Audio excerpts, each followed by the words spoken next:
Mir.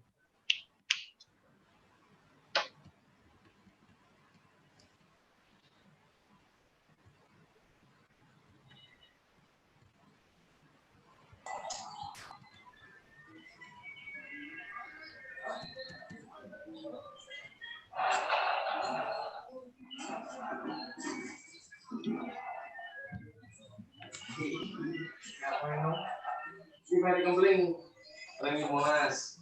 Terus ini 14 biji udah haji.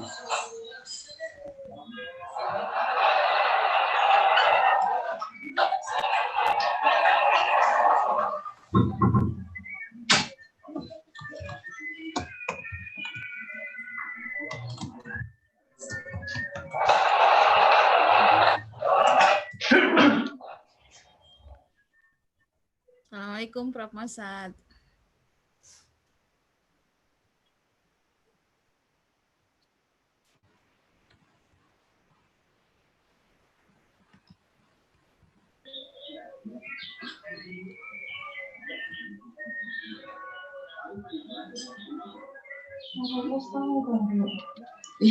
Sampai Mbak.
Hai Prof. Masad.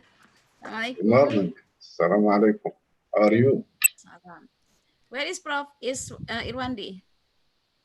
Nah, Prof. Irwandi sudah ada? nah, how are you? Good. Alhamdulillah, good. Nah, Where is Prof. Irwandi? Not there? Sudah ada Bu tadi Bu, Prof. Irwandi. Iya, jadi sudah ada. Oke, jam berapa mulainya ini? Iya, sebentar lagi Bu. Oke. Ini Bu Bu Emma bukan? Saya Bu Emma, iya Bu. Oh iya, oke. Salam kenal Bu Tati. Ya, salam kenal juga. Saya sahabat Prof. Masad dan juga Prof. Irwandi Jaswir. Allah. Yang menghubungkan dengan Prof. Usman juga ya Bu ya. Iya. Nanti kan insya Allah mau datang ya ke sana ya. Insya Allah Bu, Insya iya. Allah. Mungkin saya ikut deh. Oh, Masya Allah, bisa silaturahmi. Mudah-mudahan segera ini ya Bu ya, pandeminya. Iya. Insya Allah nanti akan segera berakhir ya. Iya Bu. Ini yang sudah 315 orang yang Iya, betul. partisipasinya ya. Sudah ada. Masih proses terus Bu. Nambah terus ya. Masuk, iya. Yang daftar berapa? Sampai 900 lebih Bu. Oke. Alhamdulillah. Alhamdulillah Bu. Ya. Mudah-mudahan lancar ya. Amin. Ya Rabbal alamin. Itu nama Prof. Masad masih belum ditampilin tuh namanya. Iya, sebentar ya Bu. Prof. Masad, you should show your complete name, not Hani, but Prof. Masad in your screen. Maybe mungkin saya yang rename saja Bu, tidak apa. Oh ya. Saya bantu rename.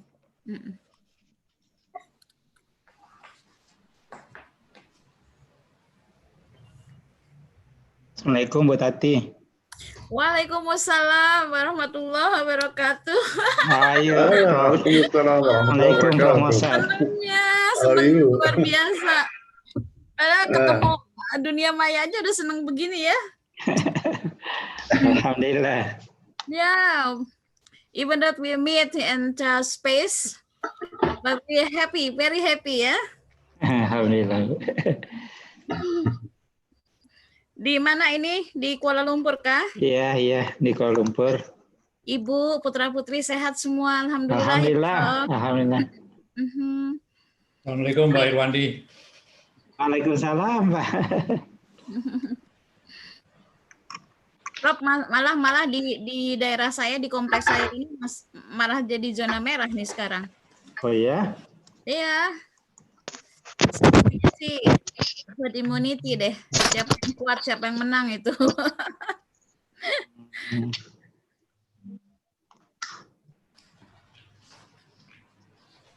Kalau di Kuala Lumpur gimana? Udah alhamdulillah. Kasus barunya udah 1 digit. Kemarin cuma 3, alhamdulillah. Oh. Terus seluruh negaranya, seluruh Malaysianya cuma 3 kasus baru.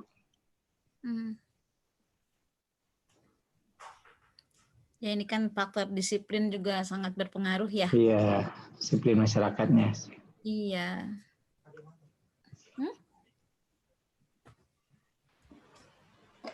Alhamdulillah Prof. Masad juga sehat itu. Iya. Ya, I advise Prof. Masad to stop smoking. Smoking now. No smoking anymore right now. I have electron cigarette now. Nah. Electron. Nggak boleh, harus sehat.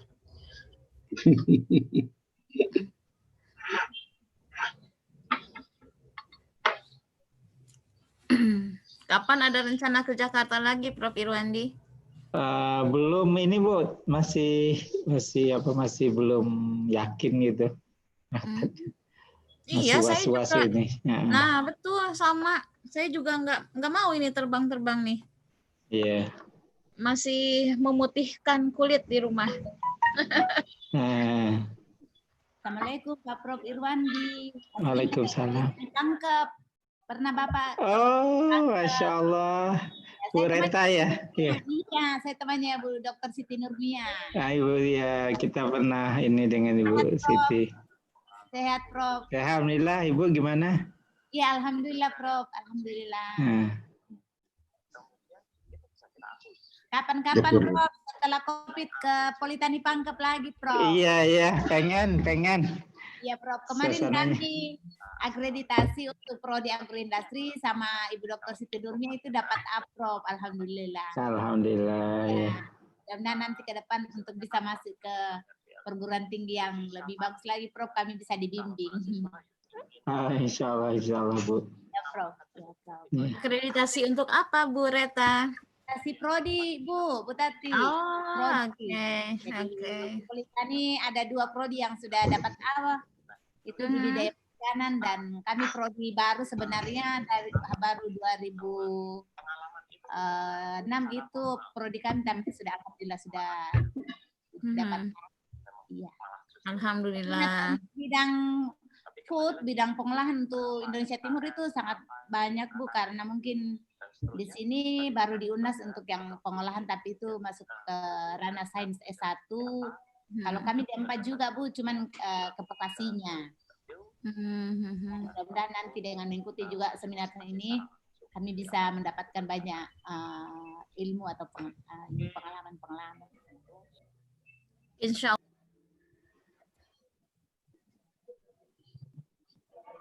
Dr. Rwandi, I think you know all the people there, right? Yeah.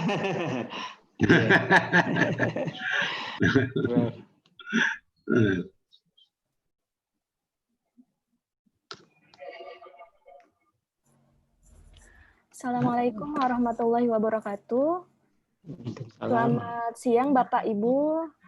Good afternoon and welcome to ladies and gentlemen and to all participants. First of all, I would like to thank you for your enthusiasm for taking part in this international webinar with the title of Food Safety During COVID-19 Pandemic and at a New Normal. Next, I want to give many thanks, regards for our Dean from Faculty of Agriculture, Universitas Riau, Dr. Syafrinal, and then Mr. Prof. Yudi Winyoto as a second Vice Chairperson of IAFT, and Prof. Usman Pato as a Chief Executive of this organizer webinar, and also as a moderator in today's webinar. So, furthermore, we are most respect and proud of all of you, the keynote speakers. The first speakers is Prof. Dr. Mossad Atalia Abdel Wahab from National Research Center Cairo. And the second speaker is Prof. Dr. Irwandi Jaswir from International Institute for Halal Research and Training, or INHART, International Islamic University Malaysia. And the last speakers is from Prof. Dr. Purwiyatno Haryadi from Faculty of Agriculture, Technology, IPB. And also, he's also is as a chairperson or vice chairperson of Codex Alimentarius Commission. Thank you for all your time to take a part in this webinar, sir. Okay, next I want to give this webinar by leading from Prof. Usman Pato for lead and take a part in this webinar in the further. Okay, for Prof. Usman Pato, I give time is yours. Okay, thank you, Bu Emma. Okay, let's begin our webinar by saying Assalamualaikum warahmatullahi wabarakatuh. Waalaikumsalam warahmatullahi wabarakatuh. Good morning, Prof. Mossad and participants from Egypt and surrounding countries. Good afternoon for the speakers from Indonesia and Malaysia, and all participants from Indonesia, Malaysia, Thailand, and other ASEAN countries. Distinguished ladies and gentlemen, it is a great honor for me to be moderator of this webinar entitled Food Safety During COVID-19 Pandemic and at New Normal. I am Dr. Usman from Professor in Food Science and Technology, Faculty of Agriculture, Universitas Riau, Pekanbaru, Indonesia. I want to inform you that the number of registered participants of this webinar is 954 participants, consisting 529 participants from Indonesia and 25 participants from overseas, namely from Egypt, around 12 participants, Malaysia 6 participants, and the rest is from Thailand, Saudi Arabia, Japan, Nigeria, Belfast. Okay, ladies and gentlemen, let me show you the rundown of agenda today.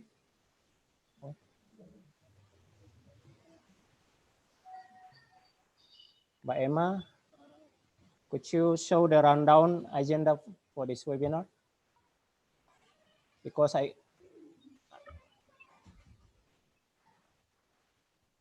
could not share the agenda from my laptop.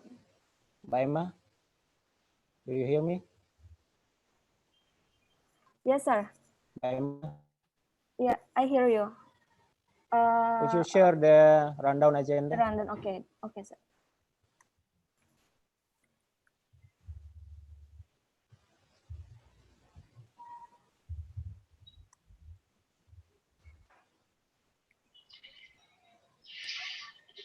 Wait a minute, sir.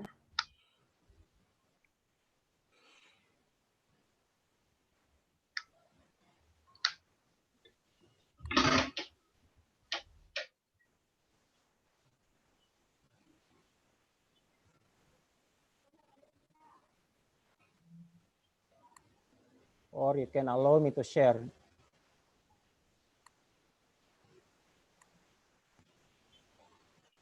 There is a problem with you to sharing the document, sir? Yeah. I cannot start the screen share. Oh, you cannot. Yes. Let me to share this rundown. Okay. Okay, ladies and gentlemen, this is the rundown agenda for this webinar. The first agenda is opening remark that will be by Dean of Faculty of Agriculture, Universitas Riau. And then after that, introduction of the speakers, and then presentation and Q&A. And then for the presentation, each speaker will present for 30 minutes, followed by 10 minutes for Q&A. And I allowed 3 speakers. And then after that, the last agenda is closing remark that will be presented by Vice Chairman of Indonesian Association for Food Technologies, Professor Dr. Yuli Witono. That is the rundown agenda of our webinar. Please close. And then I want to, the next agenda is closing, opening ceremony of this webinar that will be delivered by Dr. Insinyur Saprina Lemes, the Dean of Faculty of Agriculture, Universitas Riau. Time is yours. Pak Dekan.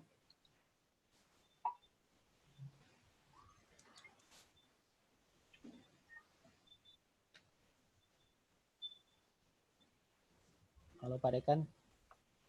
Sudah hadir, Pak. Oh, tiba-tiba. Tadi sudah ada, Pak. Sebentar, Pak. Keluar lagi, Pak Dekan.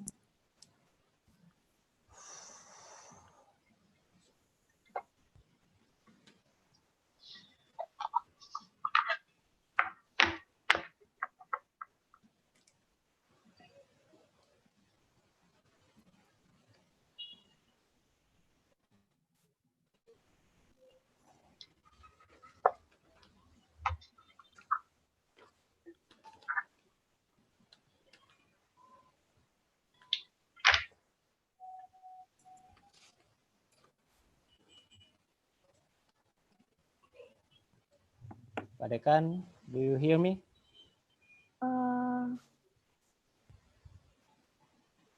Before he is already attending this webinar, but currently there. Halo Pak. Ya, nama ya ini Bapak nggak masuk Pak. Apa Bapak nggak masuk Pak akunnya Pak?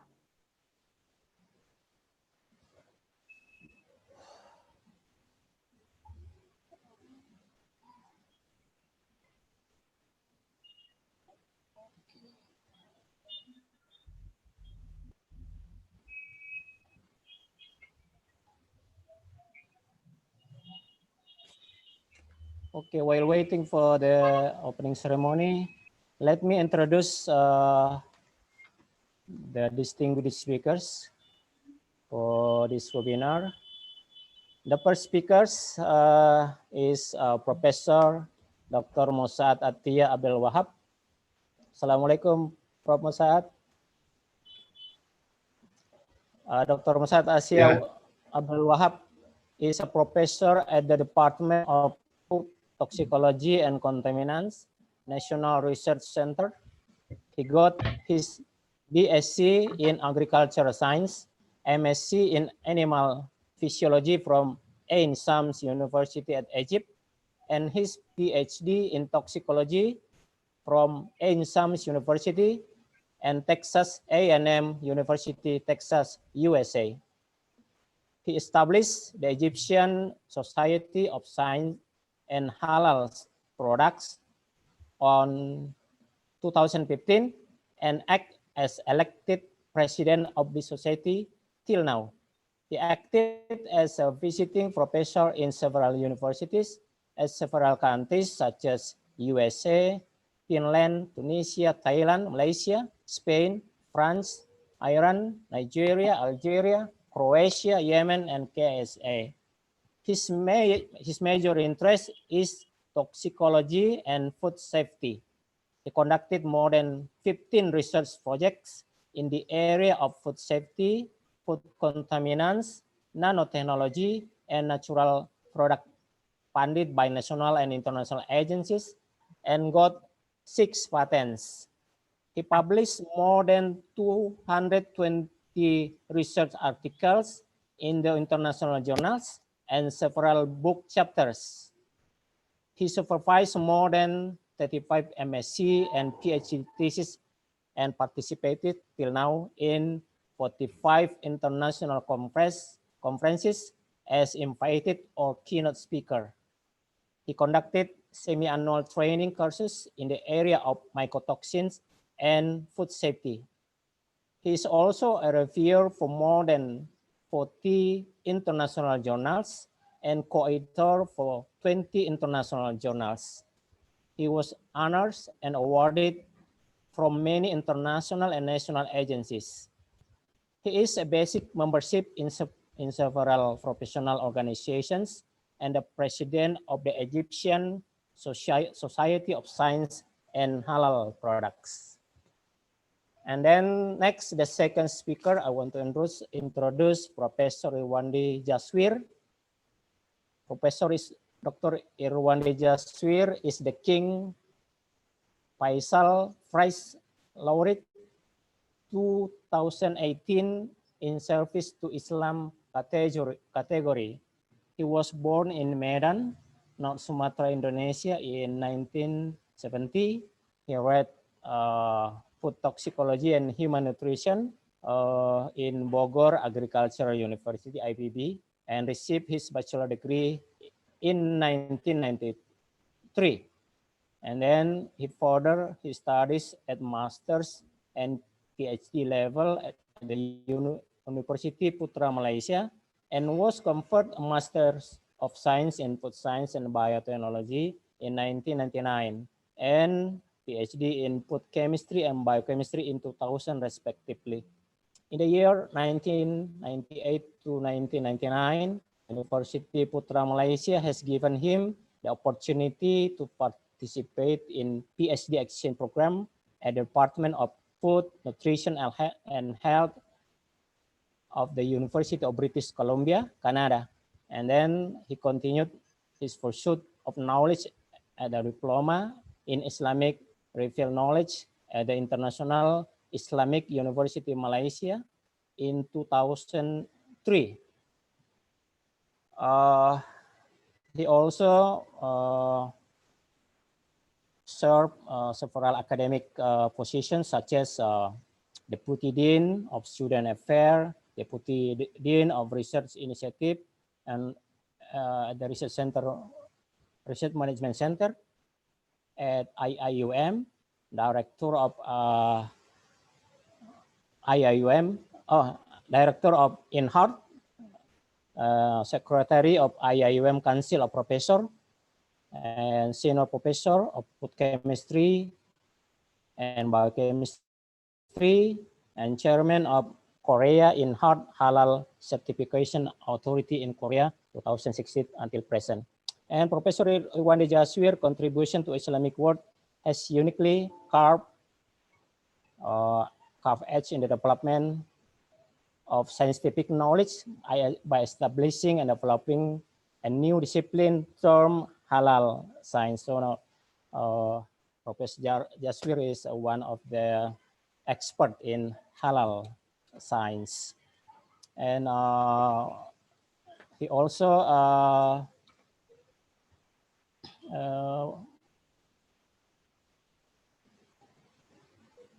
Professor Jaswir's dedication to scientific research is shown in the publication of over 120 articles in scientific journal, 30 books chapters, completed over 30 research projects, and presented more than 250 papers in international conference.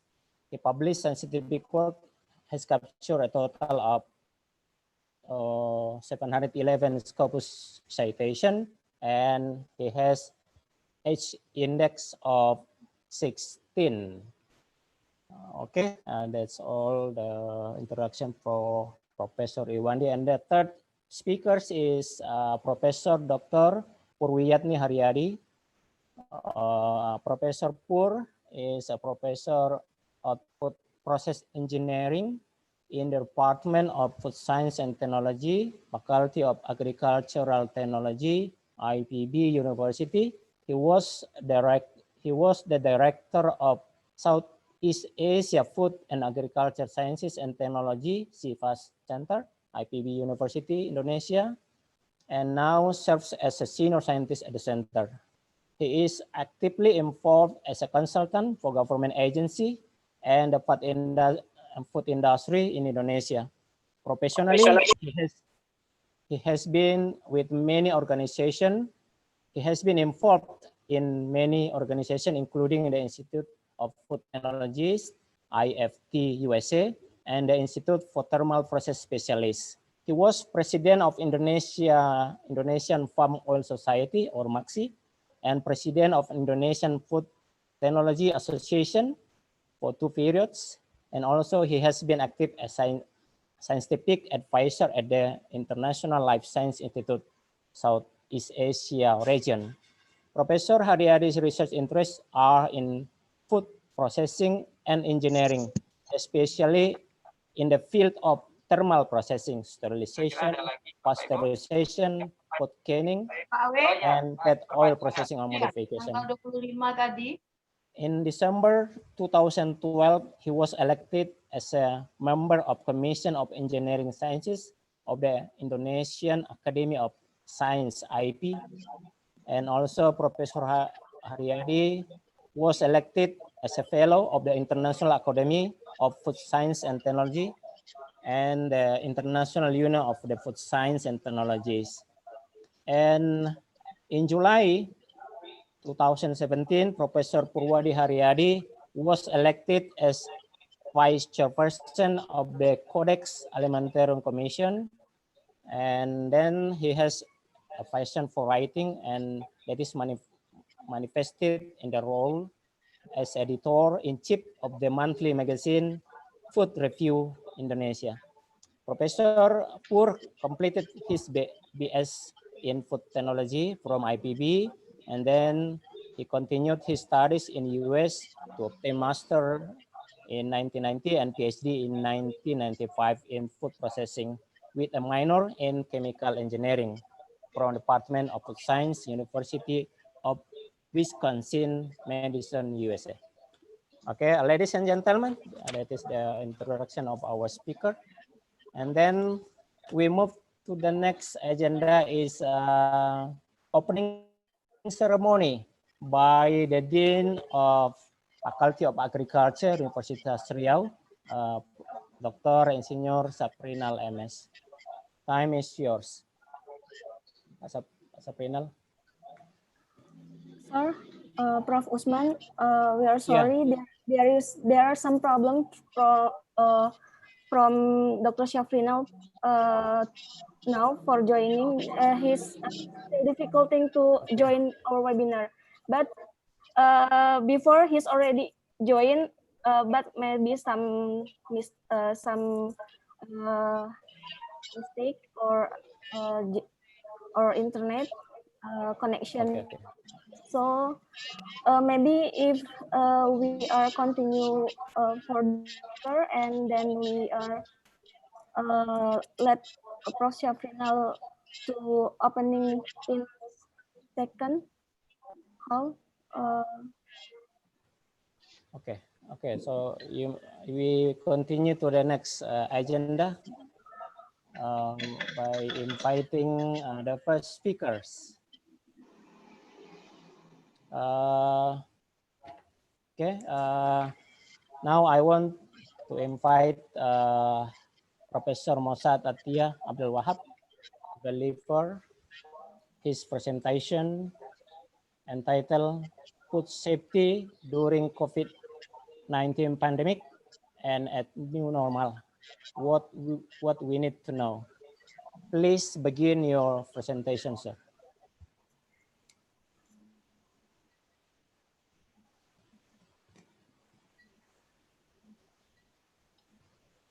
Assalamu alaikum wa rahmatullahi wa barakatuh. Waalaikumsalam warahmatullahi wabarakatuh. Waalaikumsalam warahmatullahi Thank you very much, Professor Osman, for this introduction about me. And I am very happy to meet you online for the first time and very happy to join this webinar and wish all success for you and for this webinar. Amin. Okay.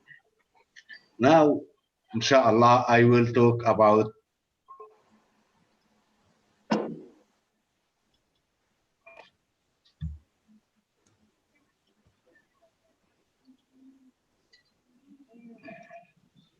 Bismillah ar-Rahman ar-Rahim. Food safety during COVID-19 and at new normal. What we need to know. First, I have to introduce some basic information about COVID-19.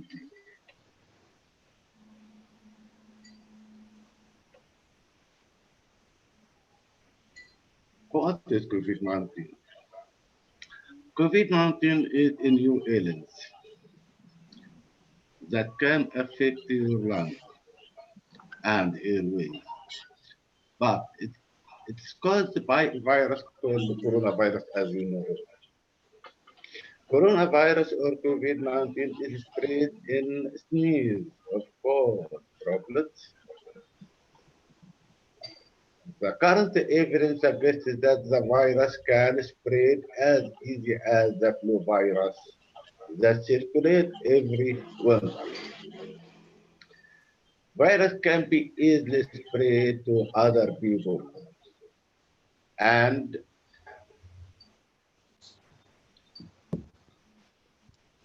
you are normally infectious until all your symptoms have gone.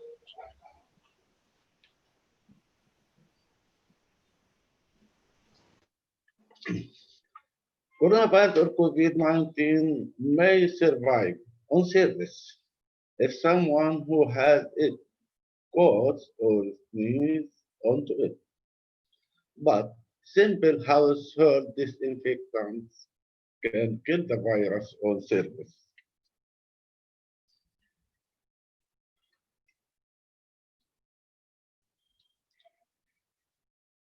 Let me adjust that. Okay. But what are the symptoms of coronavirus or COVID-19? The symptoms. It takes up to 14 days for symptoms to appear. When someone is infected, it takes 14 days, up to 14 days to appear the symptoms.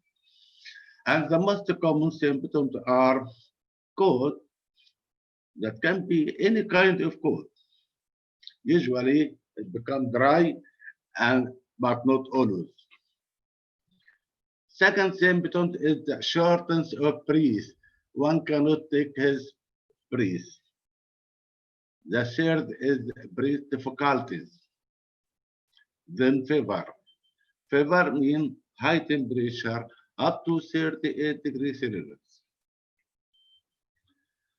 If we compare between the symptoms of COVID-19 and cold and flu virus, there are similar symptoms common between them. For example, fever is common in COVID-19 and in flu too, but rare in cold. Cold is common and usually dry in COVID-19 and the flu, but mild in cold. Shortness of breath. It occurs sometimes in COVID-19 when the infection becomes strong. No shortness of breath during cold or flu virus. Ash and pains all over the body. It occurs sometimes in COVID-19 and the flu, but it is common in cold. Sore throat. It occurs sometimes in COVID-19 and the flu virus, but it is common in cold. Head ash sometimes occurs in COVID-19 and cold, but it is common in flu infection. Fatigue. It occurs sometimes in COVID-19 and cold, but it is common in flu. Runny or stuffy nose. It is rare in COVID-19, but it is common in cold. And it occurs sometimes in flu infection. Diarrhea rare in COVID-19, not diarrhea during cold infection. Sometimes it occurs during the flu infection, but mainly in children. Sneeze, no sneezing in COVID-19 and the flu, but it is common in cold. These are the symptoms for the three elements. Then, what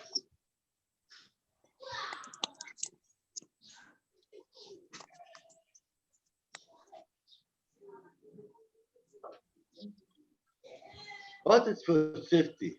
After we talk about the COVID-19, some information, basic information about food safety. The term food safety describes all practices that are used to keep our food safe. Food safety relies on the joint effort of everyone involved in our food supply. All along the food chain, from farmers to producers to relighters and characters, legislation and control are in place to reduce the risk of contamination. And personally, we each have a role to play as well. Then, food poisoning. Food poisoning, also known as foodborne illness or food-related illness. And it is caused by eating food that has been contaminated by bacteria, virus, or parasite. Food can become contaminated by these microorganisms at any time before you eat it, including at home, during handling, storing, and cooking. What are forbidden causes? The causes of food poisoning: bacteria and virus, parasites, mold, allergens, toxins such as mycotoxin or fungal toxin, and bacterial toxin, and other contaminants such as pesticide, veterinary drug, and heavy metals. Long-term exposure to food, long-term effect of consumption of contaminated food, it causes kidney failure, chronic arthritis, brain and nerve damage, cancer, immune system destroying, disordering, and sometimes death. For COVID-19, who at risk of COVID-19?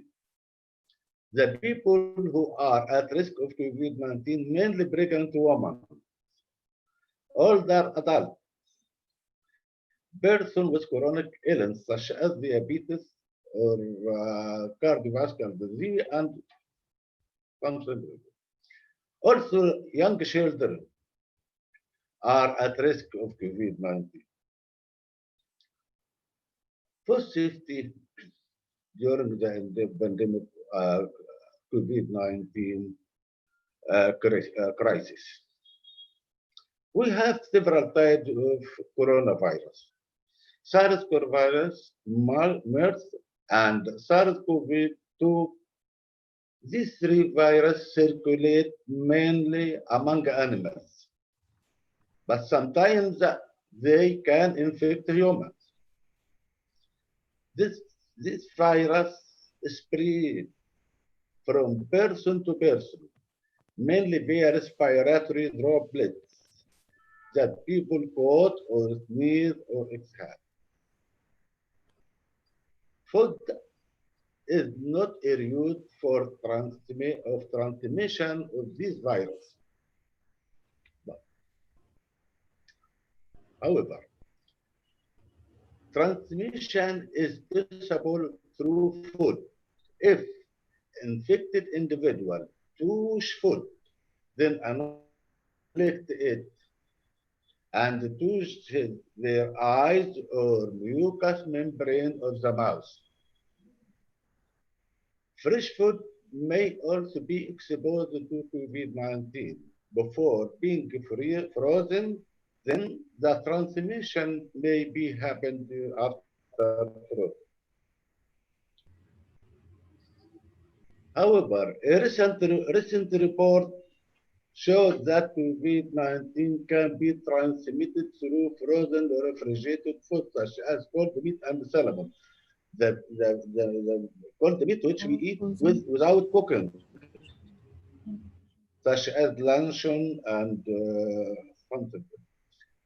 There is some report found that COVID-19 was found in shipping bread used to cut salmon for import in food market in China. The handling of package should be followed by extensive hand washing or sanitizing in order to minimize the risk from touching food potentially exposed to COVID-19. In this concern, the FDA recommended the sanitization and the cleaning of surface for food in restaurant and the kitchen is very important. So, what we need to know, be taken by the agri-food industry to avoid food contamination by the virus. First, the hygiene control implemented by food business operators should be designed to prevent the contamination of the food by any pathogen, including COVID-19. Also, regular training actions in food business on all these requirements are mandatory so that people working in food industry know how to work hygienically.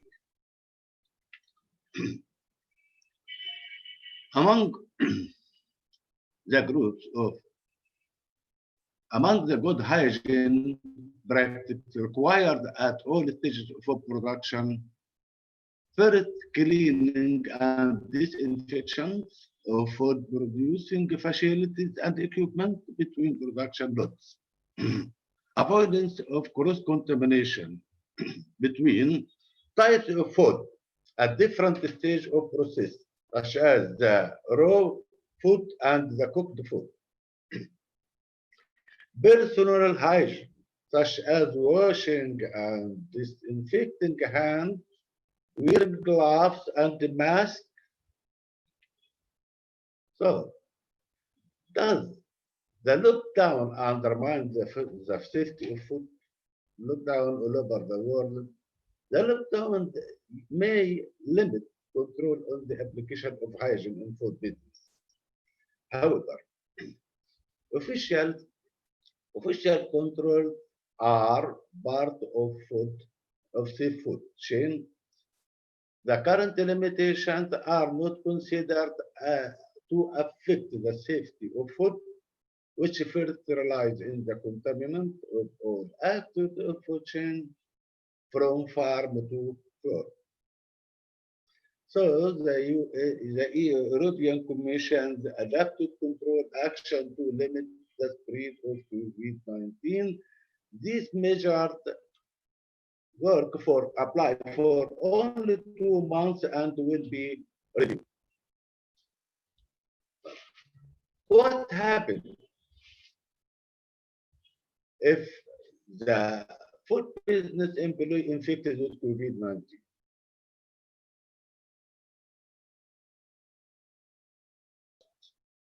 Within the food.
Halo Prof. Mossad. Prof. Mossad. Sepertinya kehilangan jaringan, Since Pak. there is internet problem maybe.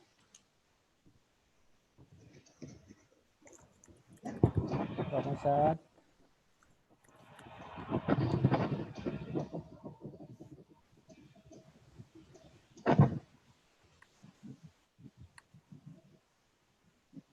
Okay, we wait for about 1 minute.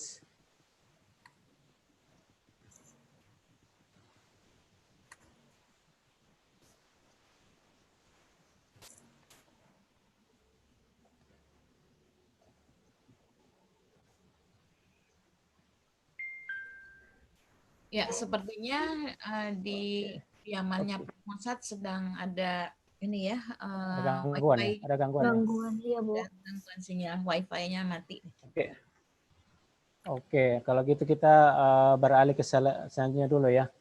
Oke, now you are going to the next agenda by listening to the opening remark by the Dean of Faculty of Agriculture, Universitas Riau, by Dr. Insinyur Saprinal. Time is yours. Okay, thank you, Prof. Usman. Just clear my voice? Yes. Yes. Okay. I'm so sorry because I trouble about my connecting. All right. Assalamualaikum warahmatullahi wabarakatuh. Waalaikumsalam warahmatullahi Waalaikumsalam. Good wabarakatuh. morning, ladies and gentlemen, dear colleagues. I'm pleased to welcome you to the international webinar on food safety during COVID-19 pandemic and at new normal. Healthy food include food that is nutritious and safe for consumption. Food safety in food, both fresh and processed food, is important to know for all people, given that there are many cases of poisoning that occur in various countries. Food safety is a condition and effort needed to prevent food from biological, chemical, and other contaminants that can disturb, harm, and endanger human health. Moreover, in the condition of the COVID-19 pandemic, which still continues today in various countries in the world, of course, the issue of food safety gets more attention from various parties, including academicians and researchers. Ladies and gentlemen, conferences such as this provide a valuable opportunity for researchers, scientists, industry specialists, and decision makers to share experience, especially food safety during the COVID-19 pandemic and at new normal. I'm grateful to the three speakers. The first speaker, Professor Dr. Musad Atta Abdel Wahab from National Research Center, Cairo, Egypt. The second speaker, Professor Dr. Irwandi Jaswir from International Islamic University, Malaysia. And the third, Professor Dr. Purwiyatno Haryadi from Institut Pertanian Bogor, Indonesia, who is willing to share their knowledge today. I also welcome the many representatives of lecturers, researchers, students, industrial associations who have participated in this international webinar. I also thanks to Professor Osman Pato and the committee who have worked well so that this international webinar can be carried on. I'm sure you will have fruitful and rewarding exchange in the next future. I wish you every success with this important webinar, and I look forward to learning about the outcome. Thank you for your kind attention. Wassalamualaikum warahmatullahi wabarakatuh. Waalaikumsalam warahmatullahi wabarakatuh. Thank you Thank so you very much, Mr. Dean, because Prof. Musad till now could not connect with us, so we're waiting for him. Now I invite the second speaker, Professor Dr. Irwandi Jaswir. He will talk on lipid oxidation, food safety, and halal industry. The presentation time is 30 minutes. Please begin your presentation, sir.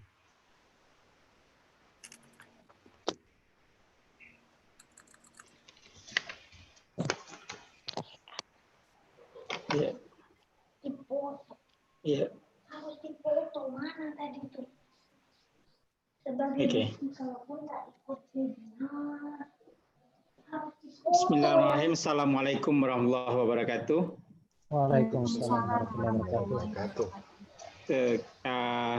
First of all, thank you, Professor Usman Pato, for inviting me to this webinar, international webinar on food safety. I would like to thank the Dean, respected Dean, Bapak Professor Dr. Shafrinal, fellow speakers, Professor Mossad, Professor Purwiyatno, and all the participants who make time to attend this webinar this afternoon. The topic I would like to share with all of you today is lipid oxidation, food safety, and halal industry. My name is Irwandi Jaswir, even though I'm from Malaysia, International Institute for Halal Research and Training, Malaysia, but I'm Indonesian. The topic that I would like to share today is not directly related to COVID-19, but one of the aspects in the food safety that we have to keep in mind, especially during pandemic. The reason is that those who get affected severely is that those who are among the people, as mentioned by Professor Mossad just now, those who are among with low immune system, with illness, etc. So what I mean here is that to keep our health in a very, very good state of health is very, very important during the COVID-19 pandemic and also during the new normal. I would like to start my presentation with this slide. You see, when announced lockdown, none of us rushed to buy gold, land, car, or expensive phone, but all of us rushed to buy rice, wheat, meal, and vegetable. This is to show that the food is very, very important during the pandemic. I just received a report from Thomson Reuters saying that even for the halal industry, where I'm mostly involved, they said that among the 6 or 7 sectors in halal industry, the food is the one with very, very less negative impact compared to other sectors like tourism, logistic, for example, also cosmetic, etc. But the food, halal food, is among the very, very stable during this pandemic. Okay, this is the definition of food safety I took from Codex Alimentarius. Food safety means assurance that food will not cause harm to us when it is prepared or eaten according to its intended use. Why I choose lipid oxidation for today's talk? Because it is very, very close to our daily cooking practice, whereby frying is one of the most commonly practiced in food preparation for most of Asian communication people. Lipid peroxidation refers to the oxidative degradation of lipids we used to consume. We used to use oils, fats and oil, consume them. And the way we prepare our food is it might be harmful. It is the process whereby free radical steel electron, I think all of us here are very, very familiar with definition, steel electron from the lipid cell membrane resulting in the cell damage, and it will lead to various types of diseases after that.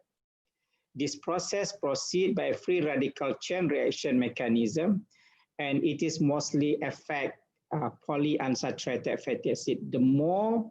The more unsaturated fatty acid that we have in our food matrix, the more prone the oil to become oxidized, to get oxidized.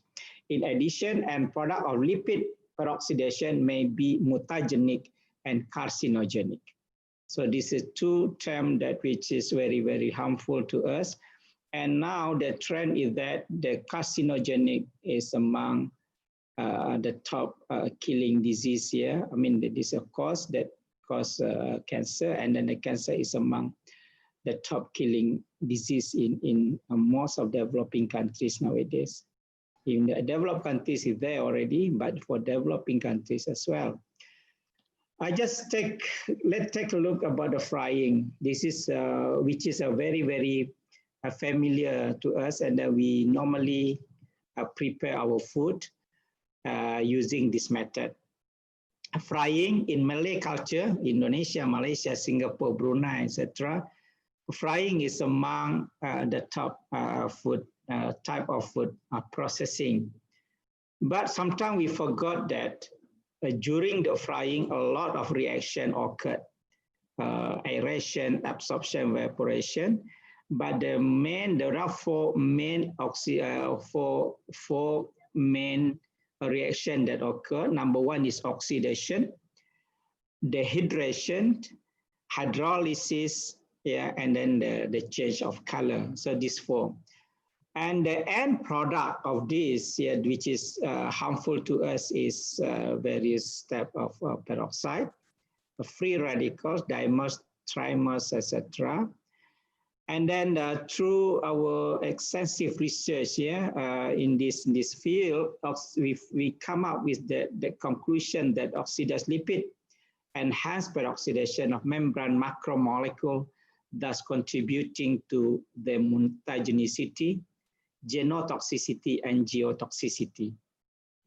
Because of excessive heat, because of light, and then the use of repeated oils in the food preparation. So what is carcinogenic? Carcinogenic is any substance that is capable of causing cancer. There is a data show that the average age of people who got cancer now is become lower and lower. This is one study showed that, and the type of cancer also become more and more. You see in this and this is a type of cancer. Okay, I would like to talk about this here, carotenoid. Why? Because this is one of the most powerful antioxidant, and it is widely available in our surroundings. Carotenoids are a group of pigment present in nature. It is a range from yellow, red, orange pigment, and there are more than 700 carotenoids in nature. So we have some orange in these blood products. Tomato, watermelon contain lycopene. Zeaxanthin, in our corn, mangoes, pineapple, etc. Lutein, beta carotene, neoxanthin. If we consume all type of vegetable, all type of fruits, food, and also plant and animals, seafood, etc., we can increase our immune system. So this is what, because it will increase our antioxidative level. Some of the xanthin group, beta carotene, carotenoid, even the antioxidant activity is 100 to 500 times better than beta carotene. So Carretoni from the xanthin group is much better, and the price is also high. Astaxanthin available in shrimp, crab, lobster, and salmon. Fucoxanthin, so this is not much explored yet. It is available in brown seaweed, and Indonesia got a lot of this brown seaweed, which are now still wild, not cultivated, and also not used here in the industrial scale. So we see here the chemical structure of carotenoid, carotene, lycopene, zeaxanthin, lutein. One of the characteristics is very, very long chain structure. But there are one or two carotenoid that contain Hellenic bond. Hellenic bond you see here, this is carbon with two, you see the two hands here and then the right also. So this is a Hellenic bond. Yeah. The Hellenic bond give a characteristic and also advantages to promote health, whereby Hellenic bond can contribute to various types of health promoting characteristics, including anti-diabetic, anti-obesity, and then anti-cancer, etc. We see later. This is important, the carotenoid as a vitamin A resources, and that the nutritional importance of carotenoid, including epidemiological studies, establish a positive correlation between carotenoid consumption and reduced risk of disease, especially during the pandemic, whereby we need to take more nutritious food, and then so that our immune system can be built better.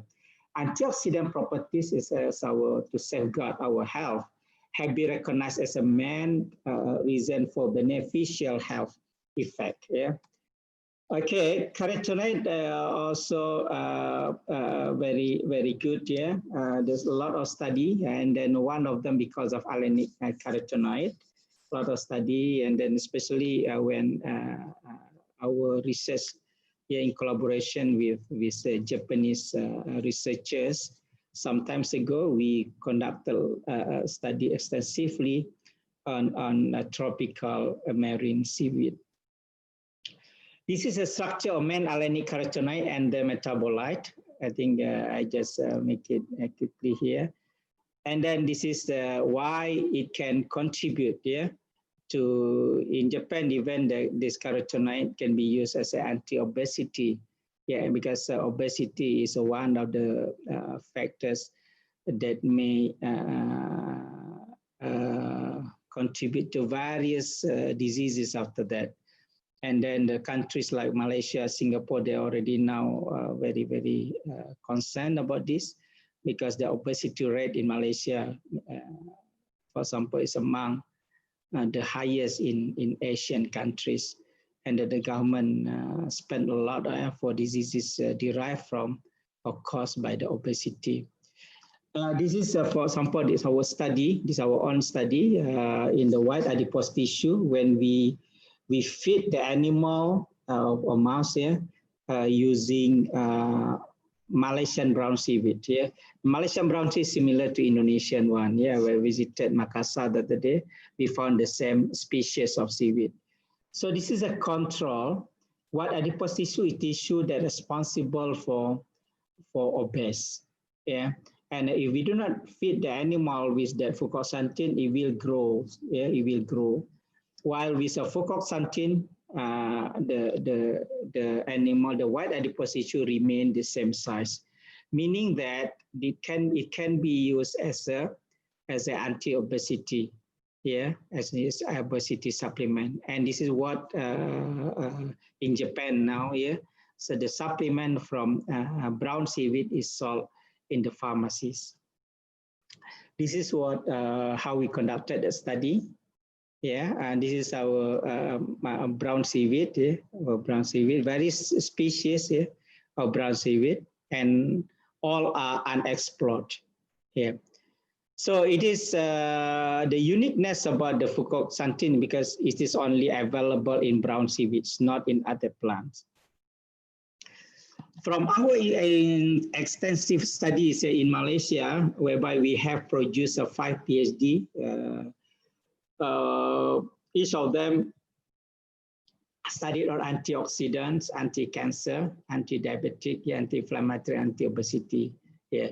And antioxidant, as I mentioned, is from 100 to 500 more powerful than beta-carotene, certain carotenoid. Yeah. And then anti-cancer, we studied in about 20 human cancer cell lines. It also proven to have anti-diabetic properties, anti-inflammatory, and the last one is anti-obesity.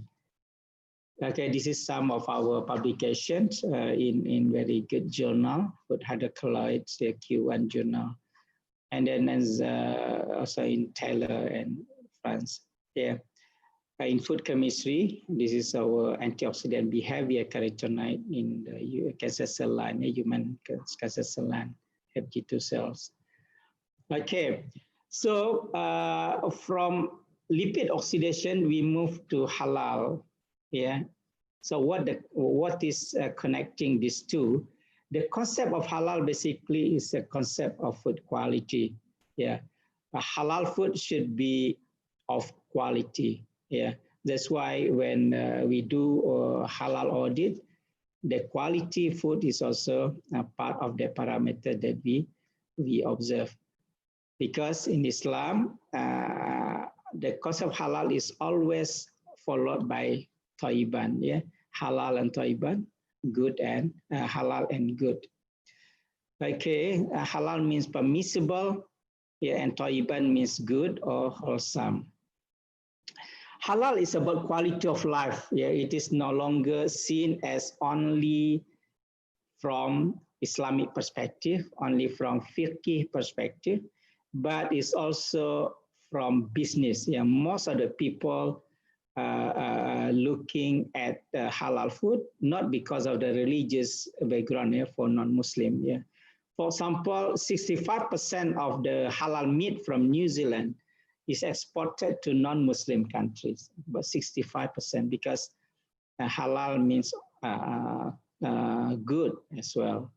So by having so, halal now is also, halal business is also of interest of many non-Muslim countries. The global halal industry is very huge, but 3.1 trillion because there are about 2 billion Muslim population. And again, if the food is halal and thayyiban, halal and good, and it can be consumed by non-Muslim as well. Okay, you see, this is the table that we have. In Islam, halal means from A to Z, yeah, from farm to plate, from source of origin until on the dining table. We have to take care of these steps. We have to take care of these steps, including the goodness, including the safety of the food itself. It could be halal, but if it is there is a side effect, it becomes a non-thayyiban. Yeah. Every step, unfortunately, there is possibility for non-halal or for non-tayyib. Yeah. Yeah. Okay. So this is a critical potential critical areas, slaughtering, processing, packaging, every step of this. And in terms of halalness, food ingredients and additive becomes more critical. Pig and its byproducts, such as pork, lard, and gelatin. Gelatin is used in every type of product, food, cosmetic, pharmaceuticals, for example, yeah, use gelatin. And 90% of gelatin is of non-halal. Yeah. Enzyme, for example, the use of rennet for cheese, yeah, pepsin, etc. So when this one is from halal and also thayyiban perspective, thayyiban means how we prepare the food, yeah, so that it is not only halal but also it's good and safe for the consumption. You see here the last part of this here, the safety and quality aspect. This is a food adulteration. how we determine the contamination in food is become very, very important and opportunity for researchers as well to conduct the studies here and to develop the method, develop the technology in our laboratory to detect the halal and toiban aspect of the food. Okay, many cases, for example, reported, such as in Malaysia, there's the issue of non-halal mooncake the other day. Yeah, recently, Indonesia, there is issues of bacteria that contaminating one of the vegetable imported from Korea, if I'm mistaken. Yeah, so these kind of things need extensive research for us researchers to develop method and very, very what do you call this, rapid and affordable method so that it can be used by many people. The question is always there about our food, whether it is halal or not. Yeah, it might be good, looking good, yeah, but whether it is halal or not, yeah, this is for example, all the part of this animal has been used for every type of product that we use, so from skin and bone can be produced for gelatin. Even hair of this animal is used to produce cysteine, and cysteine is used in our bakery products, yeah, in the production of bakery. So this is when I throw back here my research journey.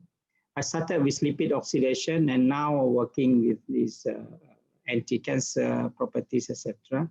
But in the middle, I also stopped with the halal, develop a halal science in the year 2000.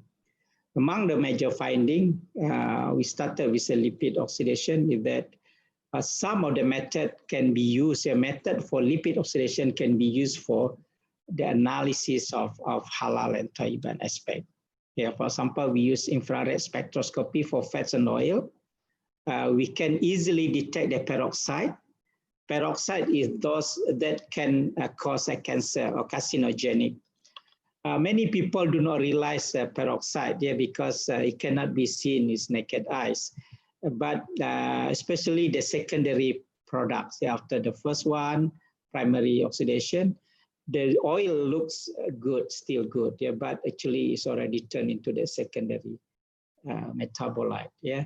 So which is more harmful. So we study the sleep melting point of the day, yeah, moisture content, residual soap in oil, yeah, using infrared. TBA, thiobarbiturate acid, is one of the parameters in lipid oxidation, yeah, and then whether it is in the TBA in macro analysis or in the micro level in the cell, we can study TBA as well. Okay, and then that's why from that we use the method infrared for analysis of non-halal contamination, such as to distinguish halal meat, halal fats from halal animal and non-halal animal. The challenges for complying to halal and quality requirements is always there. Reliable state-of-the-art scientific method is always required. Yeah, we need the collaboration of many researchers in this area, so the analytical techniques become easy and affordable to all. Yeah, basically what we develop is oil and fat based, protein based, DNA based, metabolite based, and alcohol based. And this is a method that we develop. Yeah, the result, some of the result, infrared spectroscopy, for example. And then you see there's here a lot from 0% until 1%. So we can take this wave number as to determine the availability of the lot. And then we further analyze using the software that we develop here. Okay, and then the electronic noise can be used to distinguish fat from pig compared to other fats. by identifying the what do you call this, the smell, or the volatile compound. Okay, so this is the machine or the electronic nose, and then this is the graph that we will get. And then from that, here we see lard compared to palm oil, peanut oil, corn oil, coconut oil. These 5 are halal compared to non-halal. So the pattern are different. Also, we compare pork with chicken, beef, and mutton. Yeah, you see that the pattern are different using electronic mass. Diffraction scanning calorimetry can be used as well to distinguish fat from pig compared to others. Yeah, DSC work based on the exothermic and endothermic. This is calorimetry characteristic. And then, of course, molecular biology technique is the most reliable method using PCR. Yeah, we compare chicken, beef, and other halal animal with pork here from pig. You see here the graph. And then also this is real-time PCR. The concentration of pork are different. And the ELISA, it works based on the enzyme. Okay, and then we use a gas chromatography to identify fatty acid metal esters in lipid to compare various type of animal. This is pig, and then this is other halal animal. Okay, let's skip this. Okay, and also fatty acid, the composition of fatty acid metal esters, composition of fatty acid. Yeah, you see here a lot. It contains the C18-3, C23, C22.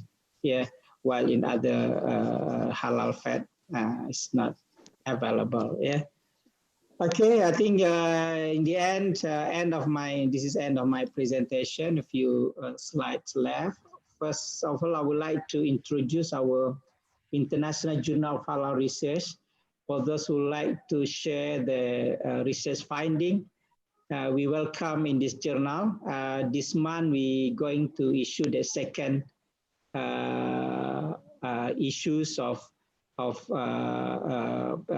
article related to halal. It's not only from halal science, but also from non-science, let's say economic, education, consumerism, etc. Everything related to halal. Yeah. Okay, and then we also would like to introduce our biography. Just recently released by Gramedia. It's also available now in the Gramedia bookshops and also online. Yeah, I think Prof. Usman, with that I end my presentation. Thank you very much for your kind attention. Assalamualaikum warahmatullahi wabarakatuh. Waalaikumsalam warahmatullahi wabarakatuh. Thank you very much for your interesting presentation. Okay, now we are going to the Q&A session. There are a lot of questions, but I choose some of them.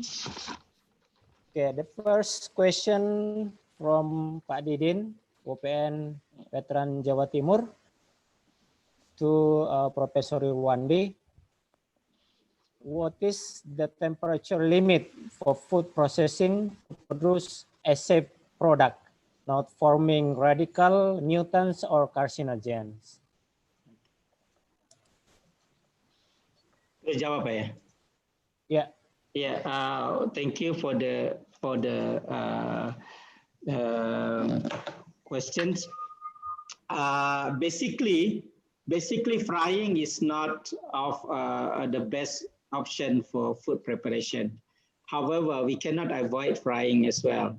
What we can do is we reduce the frequency, we reduce the numbers of our fryings in the day, in the week, yeah, because there is one study showed that Malay culture, food culture, consists of related to frying is about 60 to 70%. It's a big noise. That's why our diet is not of the best in the world, yeah, compared to Japanese or Mediterranean diet. What the limit of what are the limit of temperature? Just for your kind information, the normally frying, the temperature is above 120, sometimes 140, sometimes 100, even 170. Yeah, it is not of the good one. Yeah, because easily the fatty acid will oxidize and will produce peroxide. Okay, so there are two options. First, we lower the temperature a bit. Perhaps if we can fry about 120 or 100, yeah. But sometimes the frying is not as what we expect, yeah. Or the second, we do it quickly. We do it quickly, meaning that we do not expose our oils too long, so that we can reduce the peroxide. Another option is that to choose the right combination of oils. What I mean this combination is we have to know the fatty acid composition of each oil, because each oil the composition of fatty acid are different, so the rate of oxidation will also different, meaning that the more unsaturated fatty acid in that oil, so the more oxidative process will occur. So this is the thing. So when you ask what the temperature, basically the temperature is about 100 to 120. This is the border.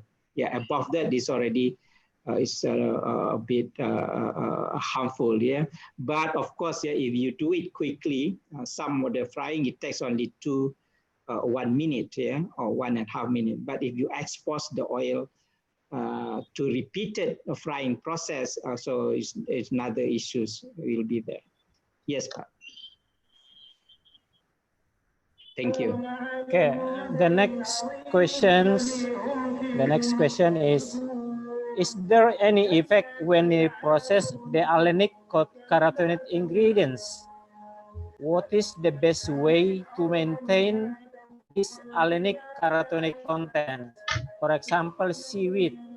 Seaweed is usually consumed as a processed product instead of consumed freshly. Yeah. Yeah, thank you for the question. Normally what we process from seaweed is in Indonesia or Malaysia, seaweed which is used for our consumption is from a red and green one. We use it for agar, carrageenan, etc. But Hellenic is something different.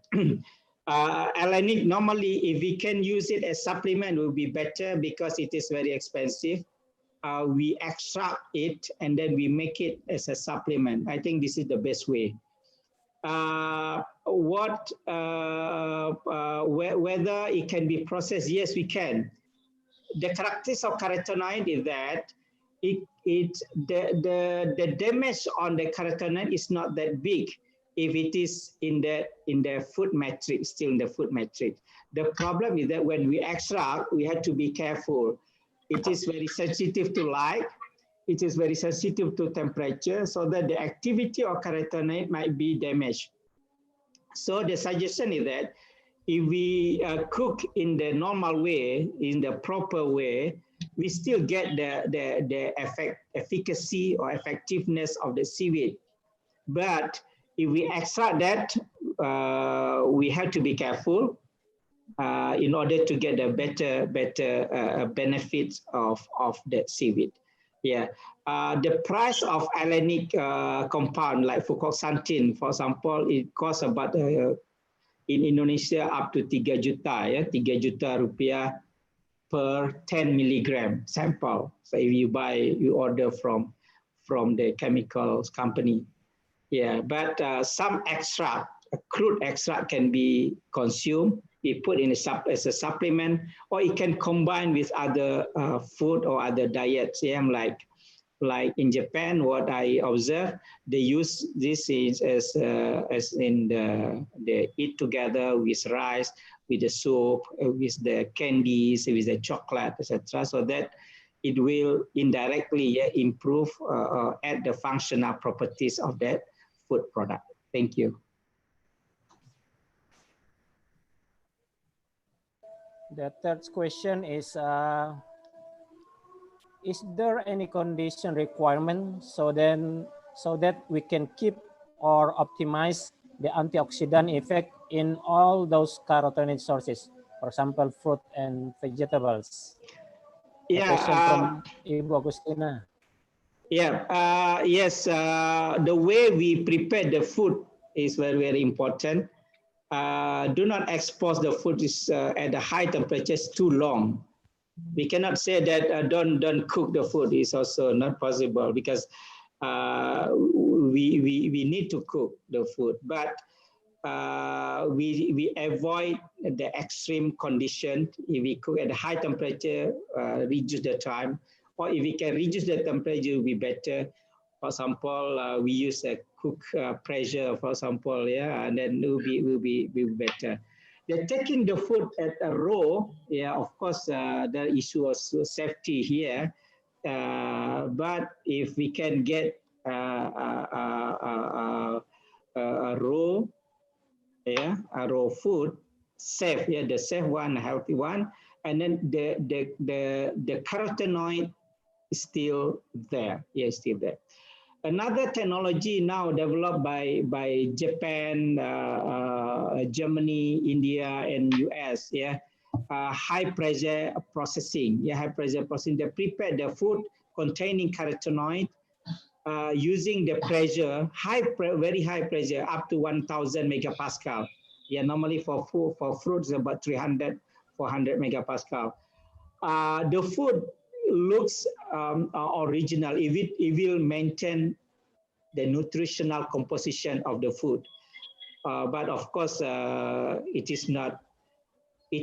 Doesn't look cooked, as what we assume is the cooking, but it looks raw food, but it is safe actually because it's already killed all the pathogen, by having that high pressure processing. So this is the new technology now in the market where people use a high pressure processing. The problem is that the cost of the machine is still high, and then the product is slightly more expensive compared to the normal one. Yes, thank you. Okay, the fourth question from Pak Satria, UGM. How to check or to measure COVID contamination on food? And the second, is there any validity period for COVID measurement result on food contamination? How to check the COVID in the food? This is still to me the only way to check the COVID using PCR, of course. Whether using method used, and the most reliable one is using COVID. But I'm still in the opinion that this is what I read from WHO, FAO, etc., that the food, COVID is not foodborne illness. It is not really from food. So the contamination could be from the packaging outside, and this is so. If we handle the food properly, so we don't need, especially we prepare the food after that, we cook, etc. We don't need to worry about the COVID. This is my opinion. So how to detect? If you want to detect, is of course using PCR machine, using this is a normal detection of COVID. But if it is applied to all the food that we process before we export, for example, I think it's a bit tedious and also very costly. Yeah. Do we need that at the moment? Yeah. So this is the question from the industrial perspective. Thank you. Okay, we still maybe one more question, last question. Yeah. During the COVID-19 pandemic, is there any new regulation, especially in Malaysia from Jakim? So far, no such new regulation, but I believe the way they conduct the audit, yeah, will change after this. But the regulation so far still remain the same. Just for your information, the production of food, processed food, etc., is not under Jakim actually. Under the Ministry of Industrial, Ministry of Health, etc., etc. But when you ask whether regulation from the halal perspective, no such new regulation. Yeah. The only thing is that the audit process slightly down for a while. Yeah, a bit slow, because the audit process, direct audit process cannot be done. Yeah, but so far what I know, there is no regulation, except that there is encouragement or suggestion that we have to be more particular about the safety, about the cleanliness, and all the other Taliban aspect of the food. Yes, thank you. Thank you very much for nice presentation and nice answer.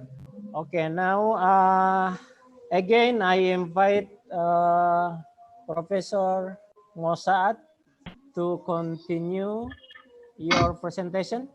Are you ready now? Yes. Yes.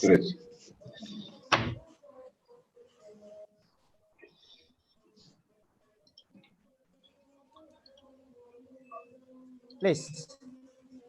I am sorry for this problem. Yeah, my internet was disconnected, so I have to continue my presentation.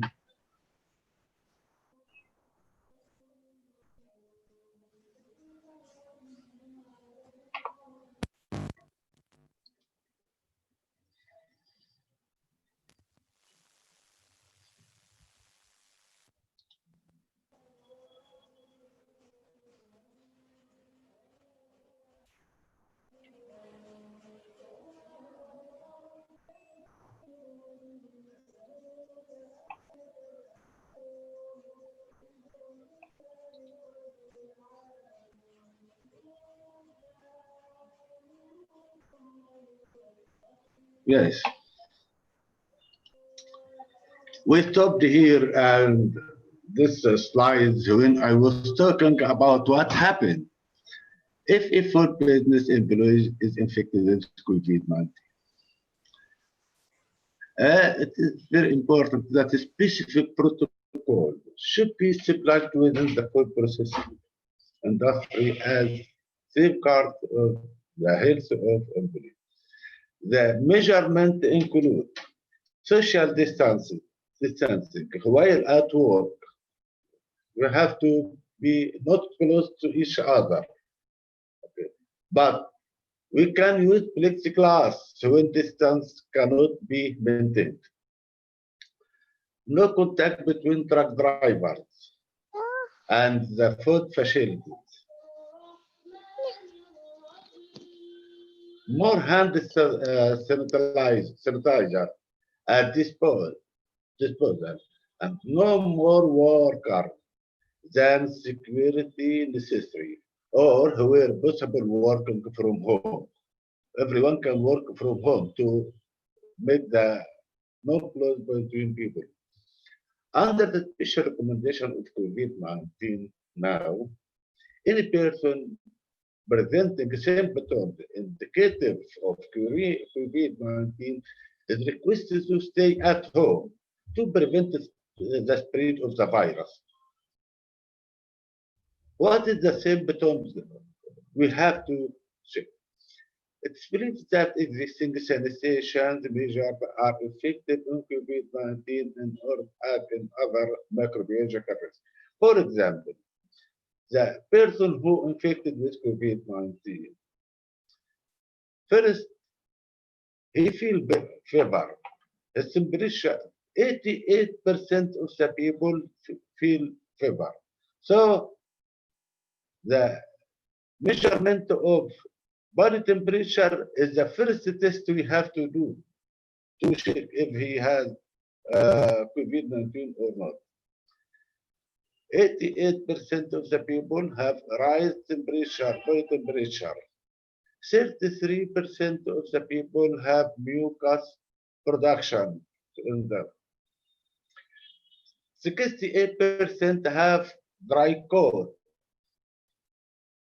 38% have fatigue, and 15% have sore throat, and 15% have muscle pain, but 19% only have shortness of breath. These people who has to go to the hospital and put under extensive care. So, food business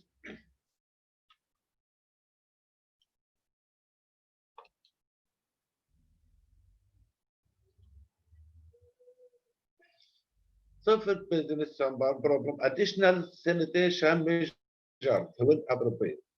These measures combined with the fact that very important, the fact that food is not known to be a source of transmission of the COVID-19. But we have to provide assurance on the food production, such as use clean, you have 4 steps. You have to make clean, washing your hand and everything. Separate food items from each other, cook food well, and then chill it in the refrigerator as soon as possible.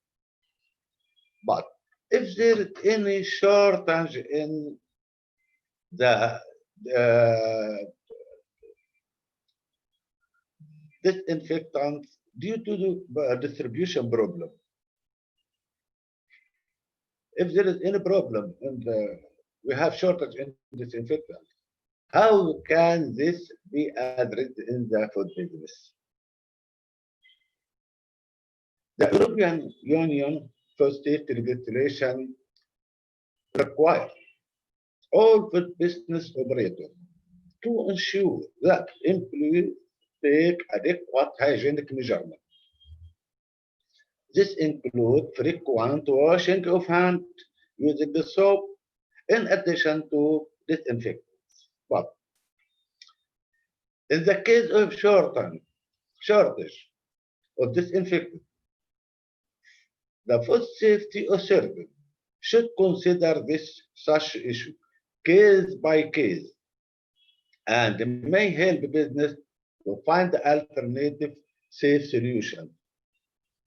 This could include using alternative products or ensuring more frequent washing of hands with soap only.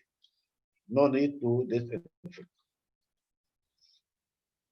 But how do the food business operator should protect their employees from getting infected?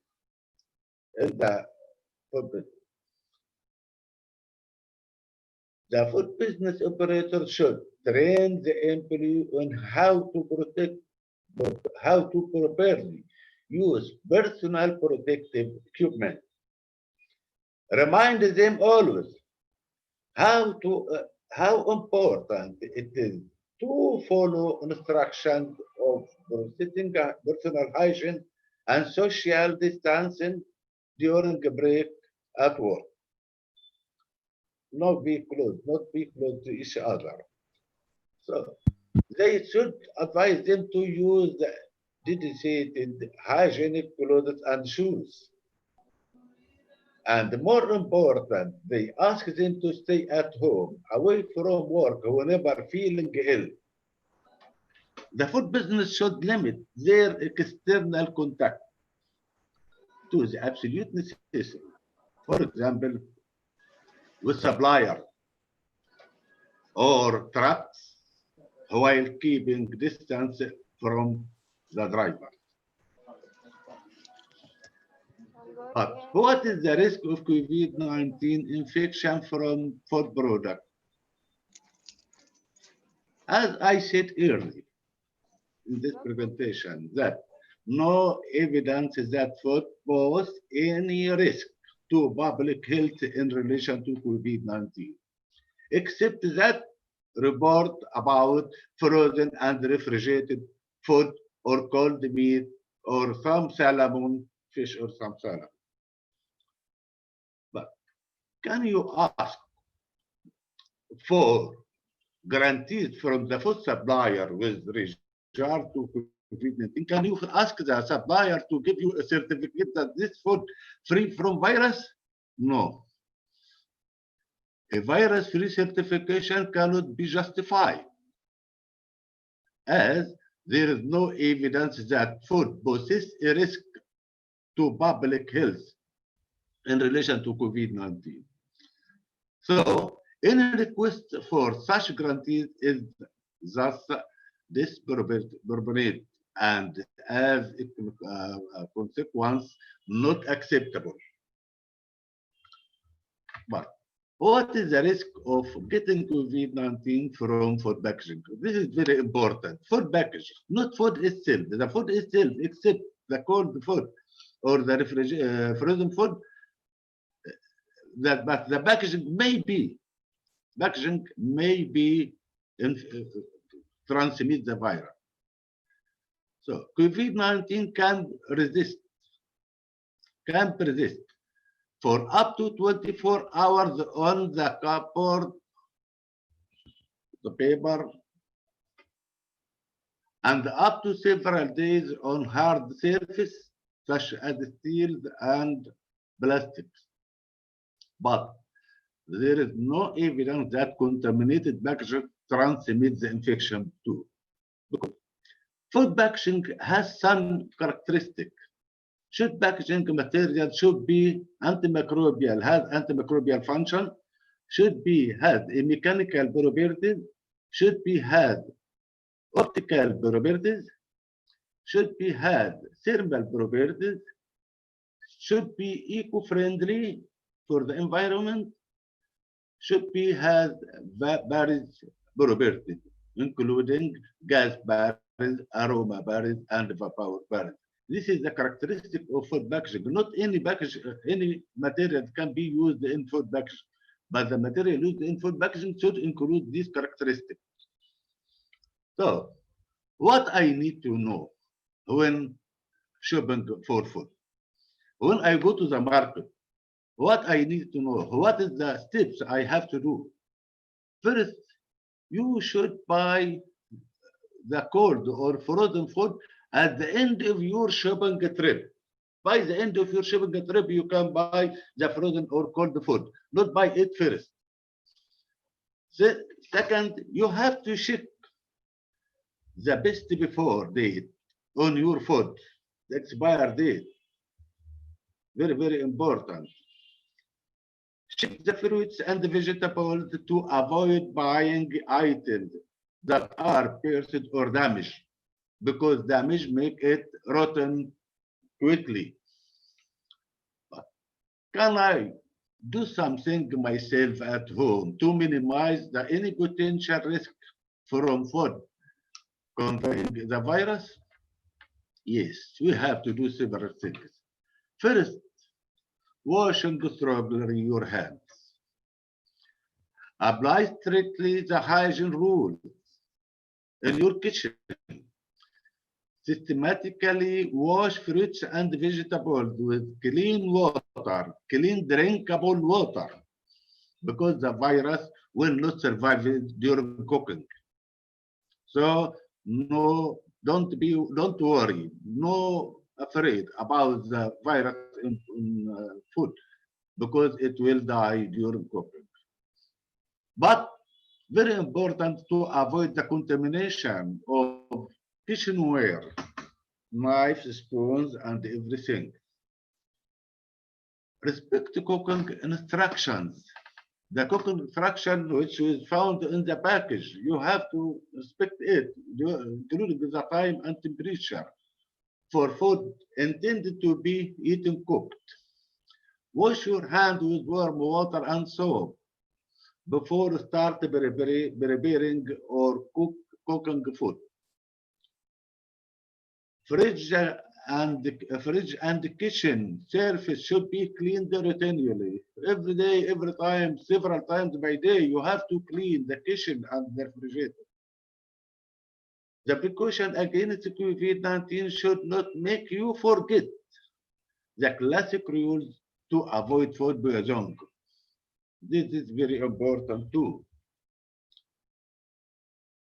You have to store your food properly. How? First, put raw meat, poultry, fish, and seafood in sealed containers or plastic bags on the bottom shelf of the fridge to prevent any dropping on the food. Not any drop from them on the food. All cut fruits and vegetables should be stored in the fridge immediately. If you were eating and some fruits and vegetables you cut some fruits and vegetables, but you didn't eat it, you have to put it in the fridge. Don't leave it in the kitchen. Cook raw meat, poultry, fish, and seafood by the best before date, before the expired date, or no more than 2 to 4 days after buying it. Then freeze the raw meat, poultry, fish, or seafood if you don't plan to cook it by the best before date. If you don't intend to buy or to cook it, you can put in the fridge. Refrigerate or freeze raw meat, poultry, fish, seafood, or leftover immediately, because dangerous bacteria can grow if left out for more than 1 hour during summer outdoor activities. Boleh, teman kan aku sekalian aja. Kalau keluar masuk kan nanti ngabisin kuota. Yeah. Or 2 hours at room temperature. What do I need to know when defrosting food? When I bring food from the refrigerator and from the deep freezer, and I need to defrosting it, what I should do? First, Excuse we me, have to, Prof. yeah. Please shorten your Okay, presentation. okay. Yeah, your presentation is 2 minutes more. 2 minutes? Oh, 2 minutes is too short time. Okay. Yes. You should defrost your raw meat, poultry, fish, and seafood in the fridge or microwave or sealed bag container. If you use the microwave, you have to cook the food immediately. And if you have big pieces of meat such as turkey, you have put it in the water for smelling in cold water, and you change the water every 30 minutes. You cannot always know if you cannot. This is very important too. You cannot always know if the food is safe by its look or smell or taste. So if you have doubt, throw the food away. What do I need to know about food and cleanliness? We have to reduce the contamination of the bacteria and the virus. Hand, kitchen, service, utensils, fruit and vegetable, resemble grains, and waste. Hand, we have to wash hand every time after we use the bathroom, after we touch anything, raw material, after changing the dirt for the kids, for the baby, you have to wash hand several times for at least 20 seconds. And we have to use this sanitizer and wash hand before eat, before after eating. Use some processing for food such as fruit and vegetable. In conclusion, there is no evidence that COVID-19 is transmitted through food. And maintaining good hygiene practice is recommended. Stay at home. If you are risk, don't attend the workplace to get tested if you have COVID-19 symptoms. Personal hygiene and established food safety practices are very important to reduce the harmful pathogen and serum food safety. So after that, I have a small video for a few minutes to conclude recommendation of this video. We have to see together this video.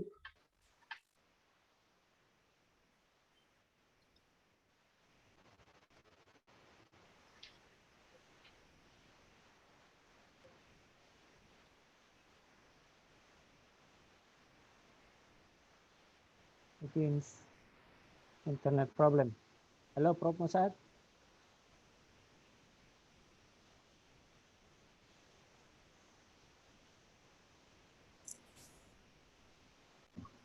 Prof. Hello, Prof. Mosad. Still here. Still here for Prof. In the participants, still there is his name.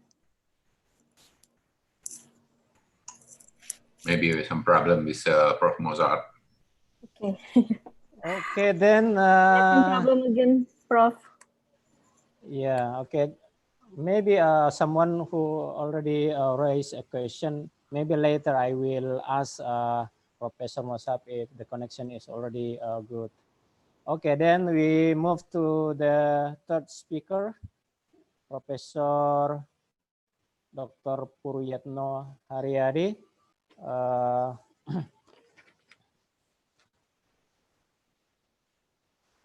Professor Purwiyatno will present his paper on entitled COVID-19, Food Safety and Codex Standard. The presentation is 30 minutes. Please begin your presentation, sir. Thank you very much.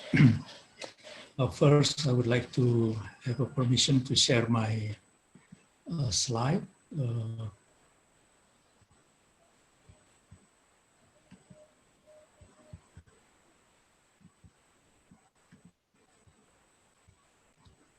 Just a minute.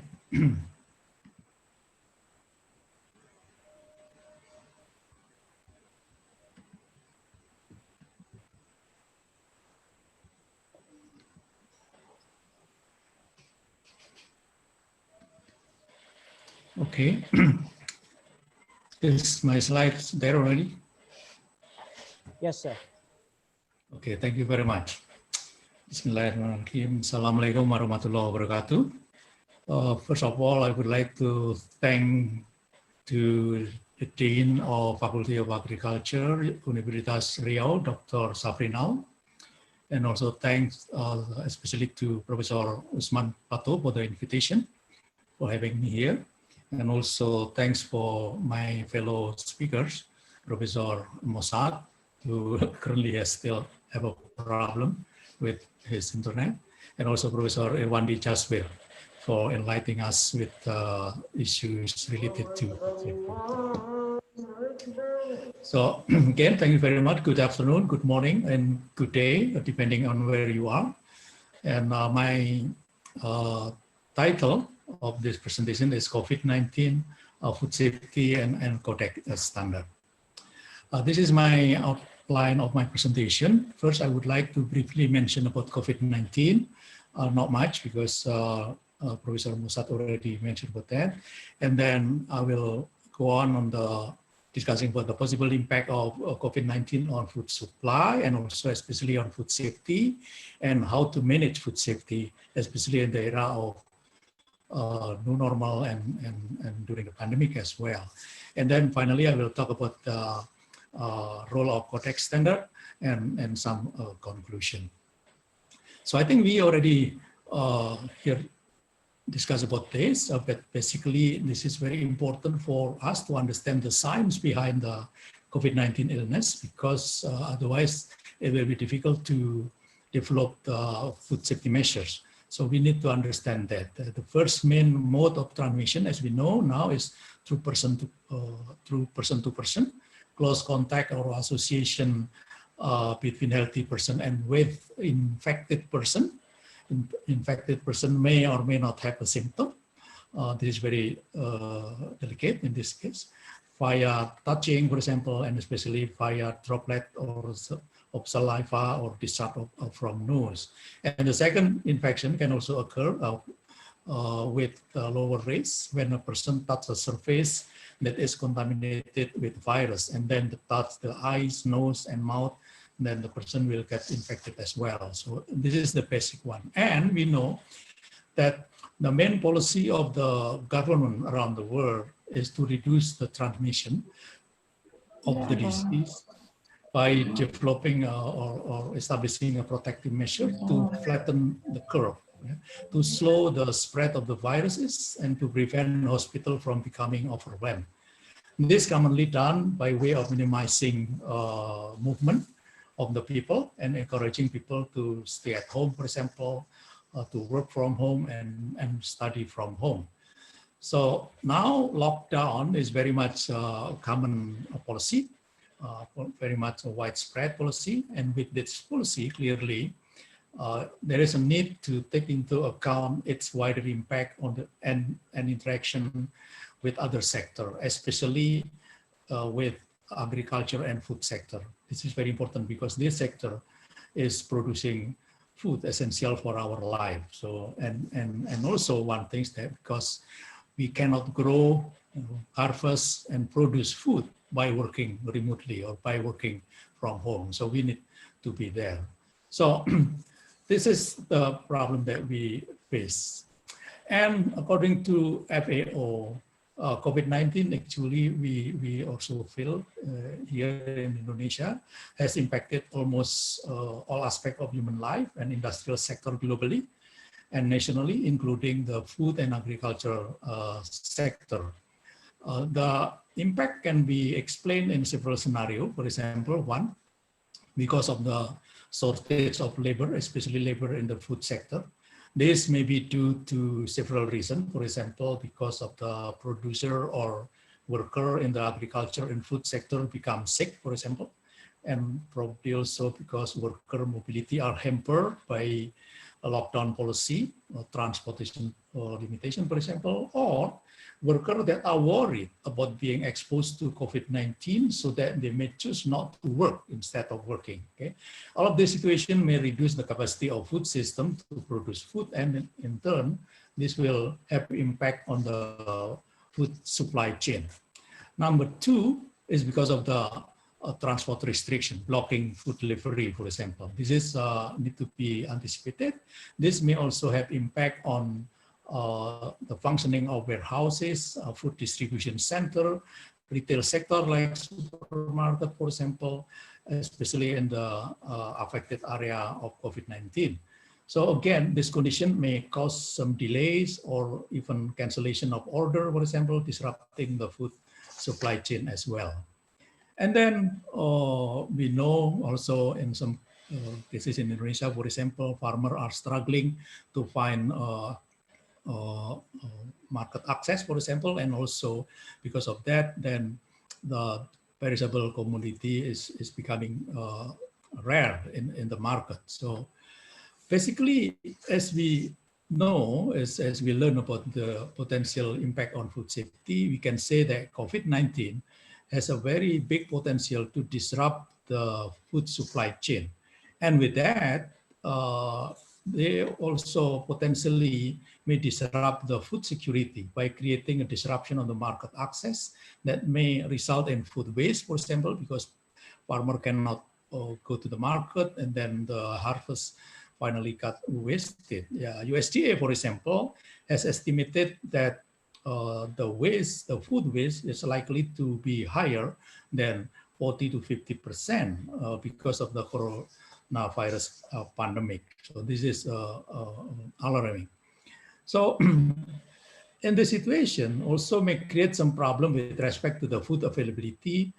And if it is not managed properly, this may create some emergency situation like food shortage. We cannot find food in the supermarket shelf, for example, and this may in turn also create some consumer behavior such as panic buying, for example. So we don't want to see that kind of things happening. And specifically today, we are discussing about how does COVID-19 affect the food safety? So this is a very important question. But I think both of the speakers has already mentioned that COVID-19 is not a foodborne disease. So this is the assessment, the risk assessment that has been done by several food safety authority in the world, like for example here,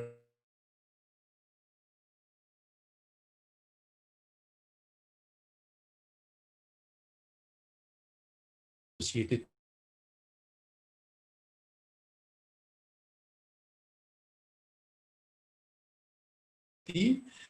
with respect to coronavirus, EFSA also didn't see any evidence that food is a source of or transmission route of coronavirus as well. And the same assessment is done in Canada. The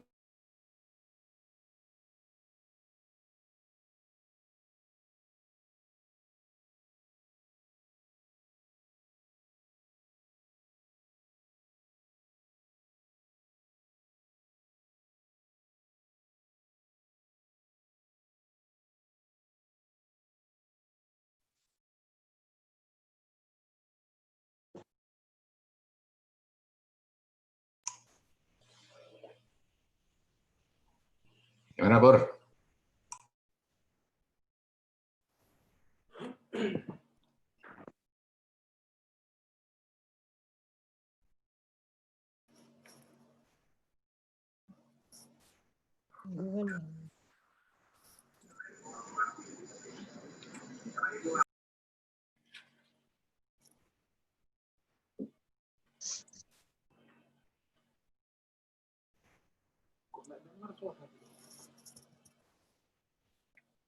Pak Pur. Hai Mas Pur. Suaranya tak ada Pak Pur.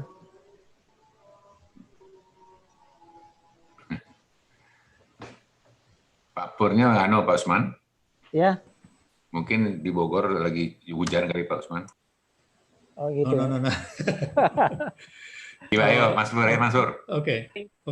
Is it okay now? Okay, it's okay. From Padang, it's okay. Okay. Thank you very much. Sorry about that. This is let me check then.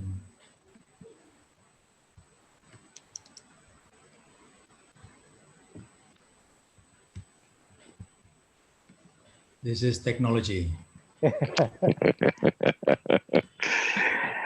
Mantap. This is technology.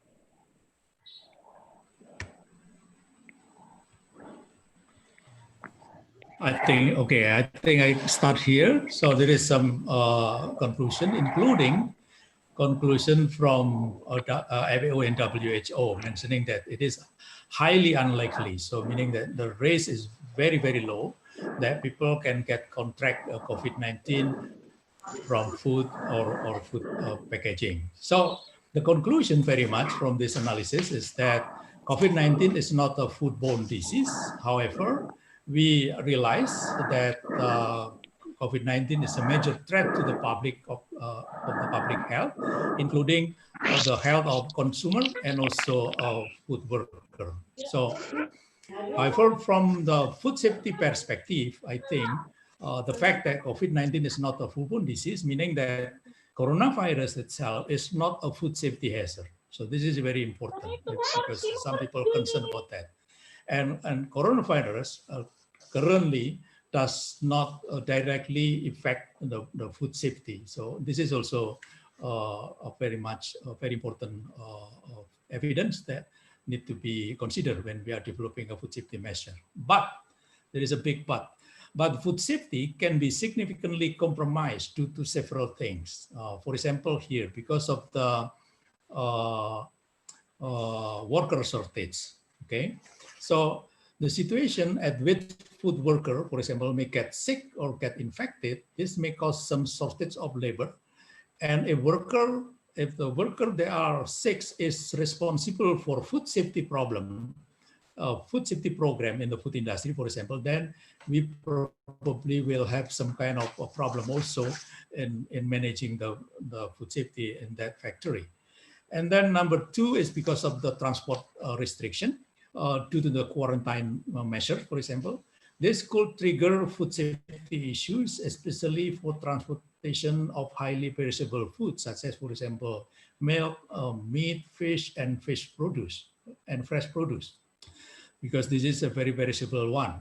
And also probably transportation of essential ingredients, such as ingredient for a certain manufacturer, or transportation of cleaning and sanitizing agent, for example. This may cause some shortage of cleaning and sanitizing agent that potentially also will create some a food safety problem. Next is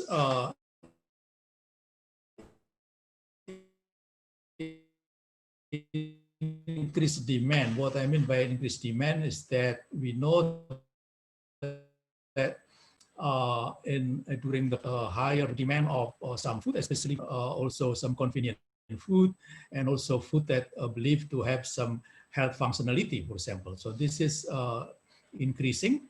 In Indonesia, for example, increased demand of dairy product is reported by GAPMI, by Indonesian Food and Beverage Manufacturer, and also some functional food. Increased demand will drive food manufacturer to increase food production, or also probably increase the speed of processing line. The situation will making it harder to control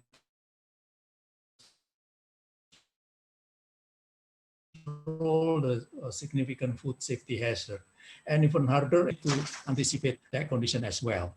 Number four is because of reduced inspection and audit. We know that the pandemic, the COVID-19 pandemic, and also movement restriction policy, for example, is also impacting the operational of the National Food Control System and or other food inspection certification agency, for example. So that the inspection program, the audit program is becoming hampered. I think I heard about the same thing happening in Malaysia from Professor Irwandi about that the audit of halal, for example, is becoming hampered right now.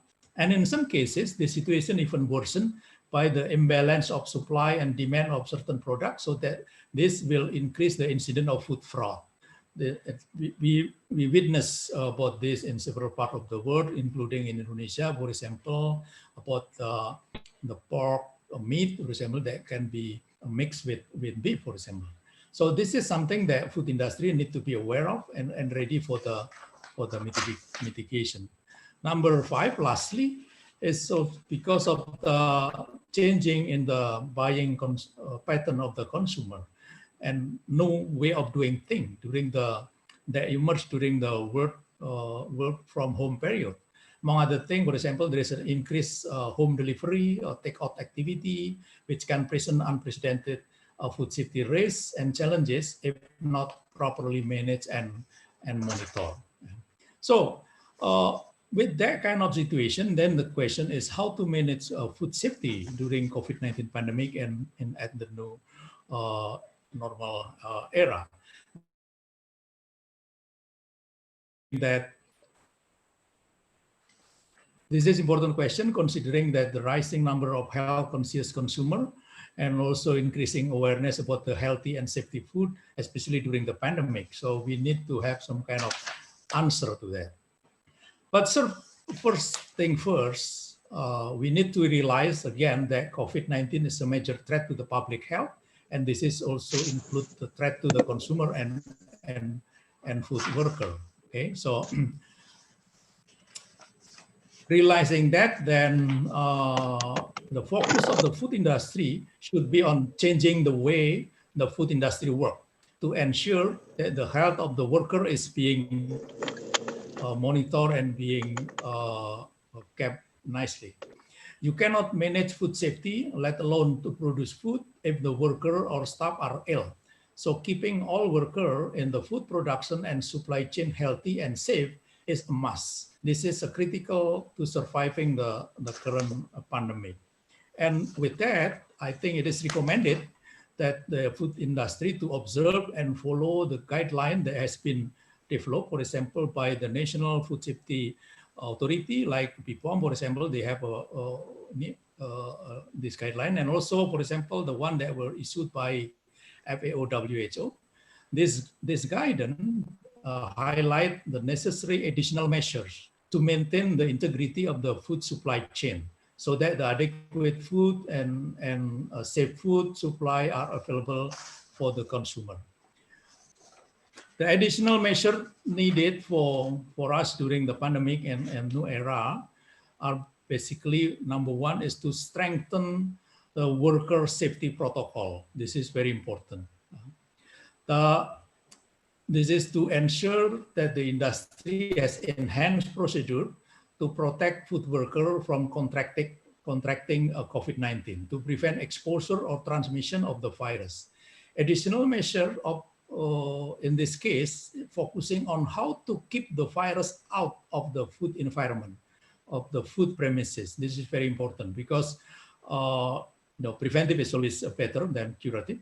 And also have to manage how to control the working condition, for example, physical distancing, providing personal protective, and such as face covering, and so on. I think Professor Musad already also mentioned about that. And number two, specifically with respect to food safety, is strengthening the basic prerequisite of the food safety to ensure that the effective functioning of food hygiene and sanitation to mitigate the potential food safety and quality aspect. So then after that, I think food safety management system need to be established, need to be in place. And we know that food safety management system should be established based on the HACCP principle, self-analysis and critical control point. And in this regard, both food safety management system and HACCP principle are grounded in the Codex basic text, especially basic prerequisite programs such as good agricultural practices, good handling practices, good manufacturing practices, again, based on the Codex general principle of food hygiene.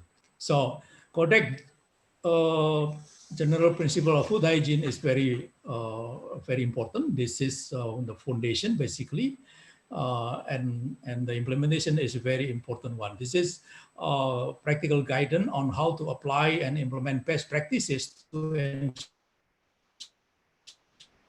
ensure food hygiene. Employee, for example, must be instructed a certain health condition, for example, related to COVID-19 especially, and other things.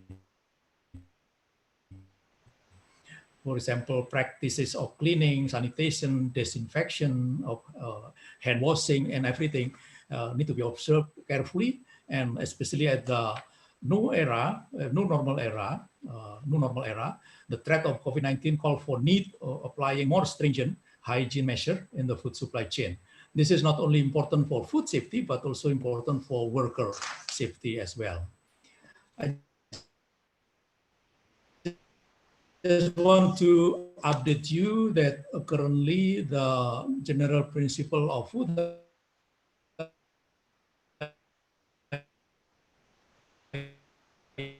hygiene, CXC1, currently being revised, and new title will be the general principle of food hygiene, good hygienic practices, GHP, and the hazard analysis of critical control point. And this will be adopted very soon. So this general principle need to be understood and followed by a food business operator at all stages of the food supply chain. And also this can be used as a basic guidance for the government, for example, to do the inspection. Okay.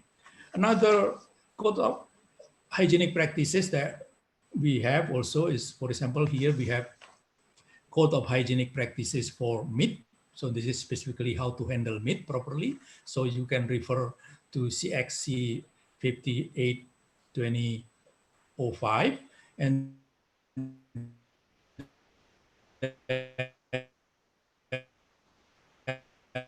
specifically for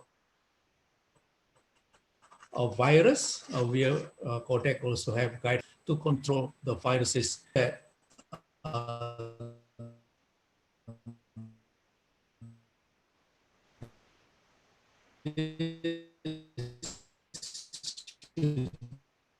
be a focus or especially not related to COVID, not a foodborne disease. You can see that some of them are specifically developed and to address the specific food safety associated with specific food, such as, for example, here, code of hygienic practice for vegetables, fruit and vegetable, for tree nut, or for groundnut or peanut, for example, or for frog leg, and also for can. You may find many more code of practices in this website, and currently Codex has already developed 54 code of practices. Okay. And if you see the output of the Codex, actually is not only code of practices here, but we also develop standard, guideline, maximum residue, and also other document. For example, here, other than code of practice, Codex has developed guidance. This guidance is a document including provision on how specific objective, especially here food safety objective, might be achieved. This guidance is usually intended for government. So, and currently Codex has developed 79 guidelines that can be used as a reference for government to control the food safety, including food safety during the pandemic and also at the new normal era. And then number 3, Codex also developed standard. Standard is a document containing a quantitative and or qualitative provision specific to a product or group of product. Currently, Codex has a 224 standard, and this is very specific for some products. So you can also refer to this standard.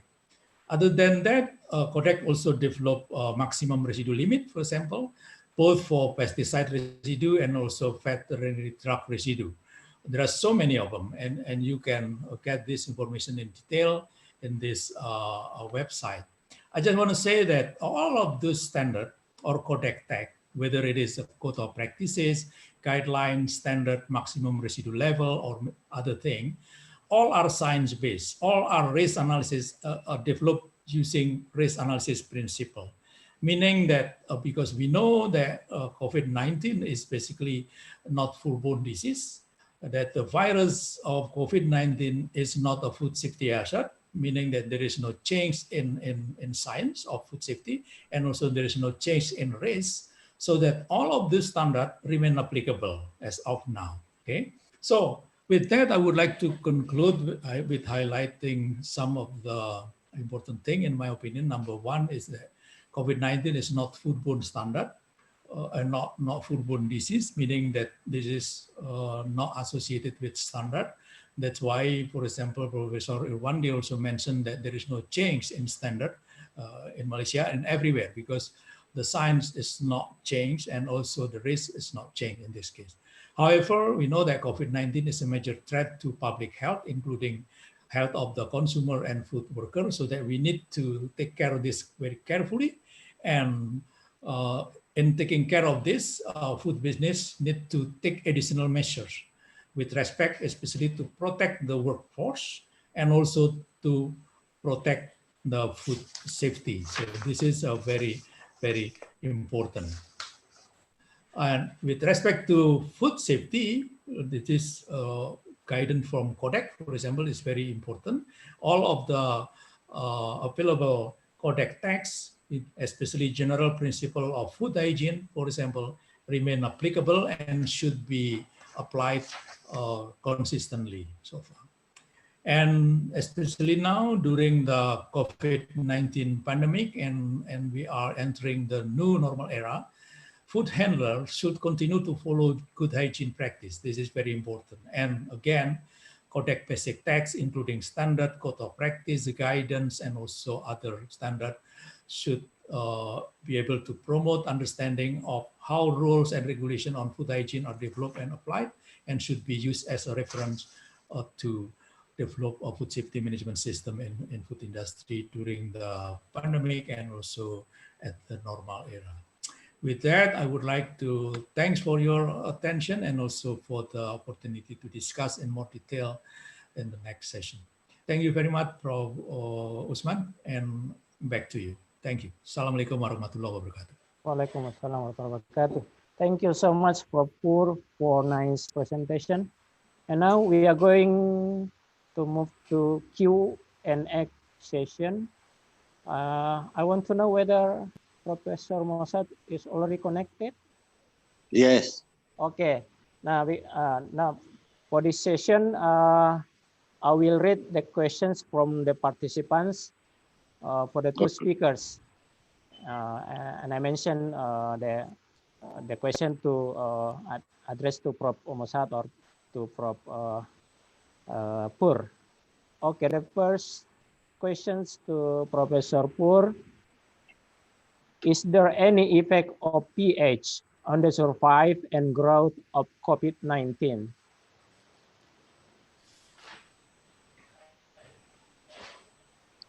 I'm sorry, is this for me?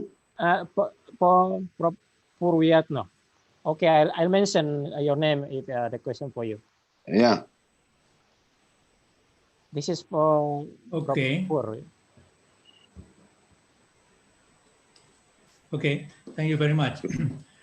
With respect of the survival of the virus, we have a very limited information as of now.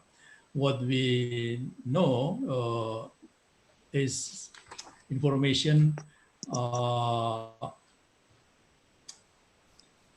often from research using another or different kind of coronavirus, which is a SARS virus, for example.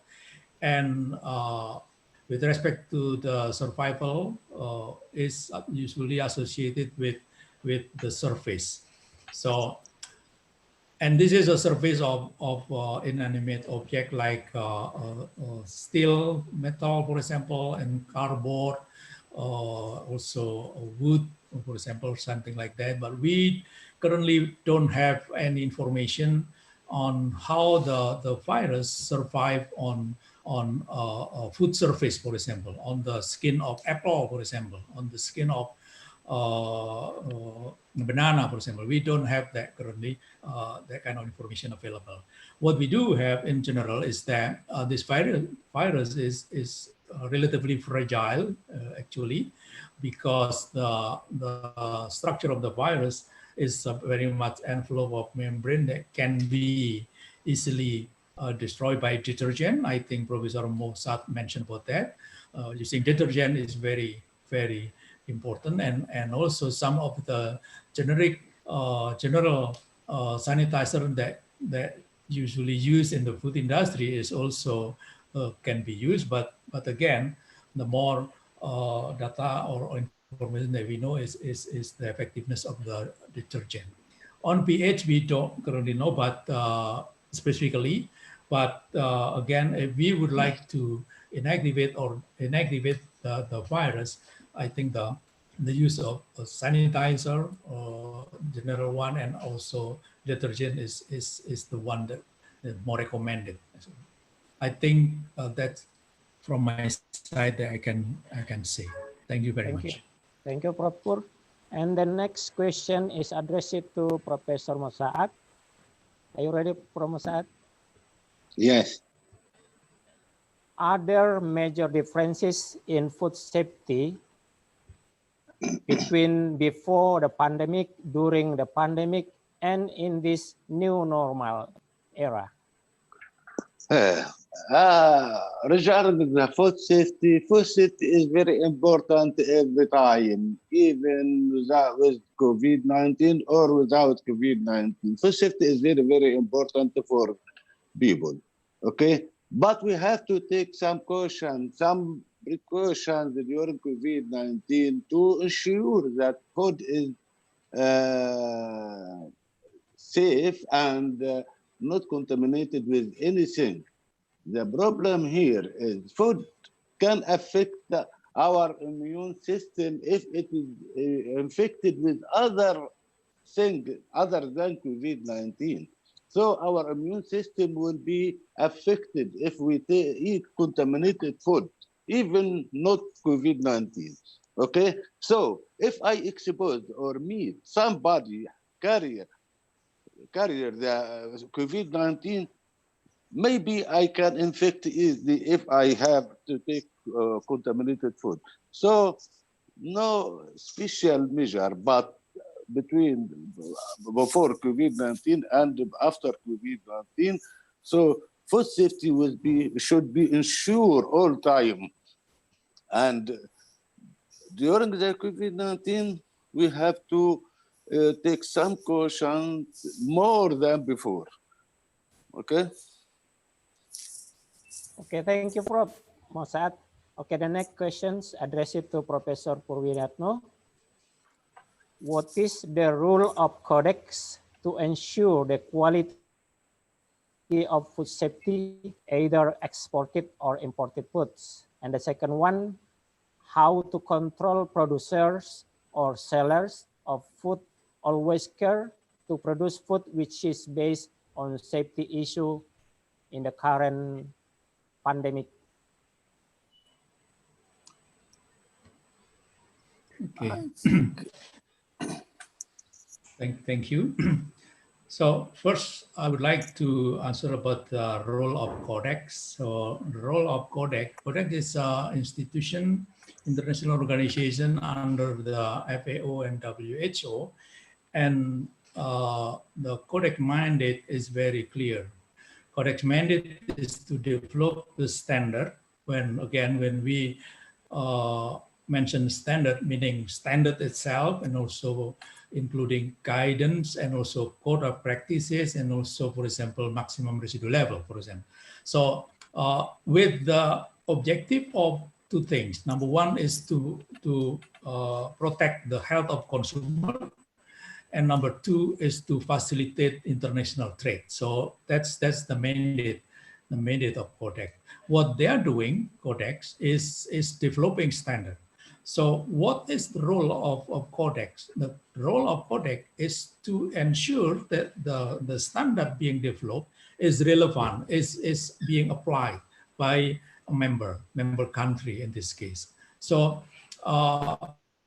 Codex doesn't have any responsibility or doesn't have any business in auditing, for example. So it's based on the National Food Safety Agency itself. For example, in Indonesia, for example, it's depending on the government of Indonesia itself to oversee how the food is being produced and how the food is being distributed, for example. But the standard that being used, it is advisable to use a Codex standard as a reference, because this will be one thing that for sure it is scientifically based and based on risk analysis principle, and also this is a consensus among many other countries as well, so that if you do the international trade, for example, this will be more easier, and this is more facilitated. So I think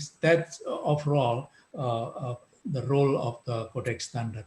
Very much the same thing, whether it is during pandemic or during new era or during before pandemic, the role are very much the same. As I mentioned, there is no change in the science of food safety because of the COVID-19 itself, because COVID-19, as we know, is not a foodborne disease. meaning that the virus of COVID-19 is not a food safety hazard.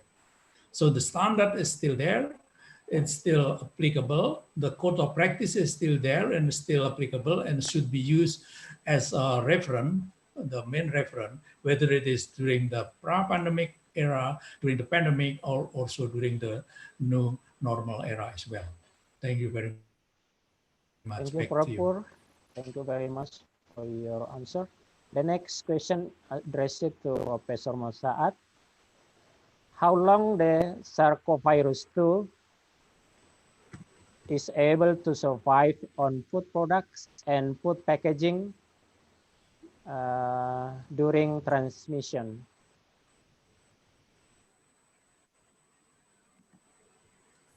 Prof. Mosaad, do you hear me? Yeah, yeah. The Yes, question, sir, please. Yes, but please repeat the question because it was no sound here. okay. Mm. The question is, how long the SARS-CoV-2 or COVID-19 is able to survive on food product and food packaging that is contaminated during transmission? Yeah.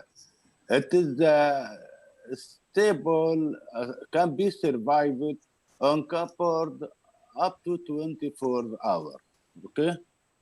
On cupboard. But in hard surface such as steel and plastic, it can't be survivable for several days, okay? So the best thing we have to do to disinfect all the hard surface, such as container, food container, plastic or steel or something like this, we have to disinfect it because the virus can be survivable for several days on this surface.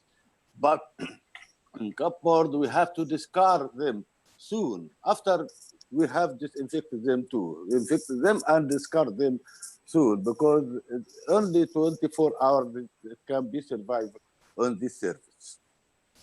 Okay? Okay, thank you very much. Okay, the next question for Professor Pur. There is an increase in home-to-home transaction for frozen food during COVID-19 pandemic. Usually, these foods are packed in a vacuum packaging and delivered using delivery service like GoFood, etc. Some take hours to find the consumer's address. What is the potential food safety problem we should concern?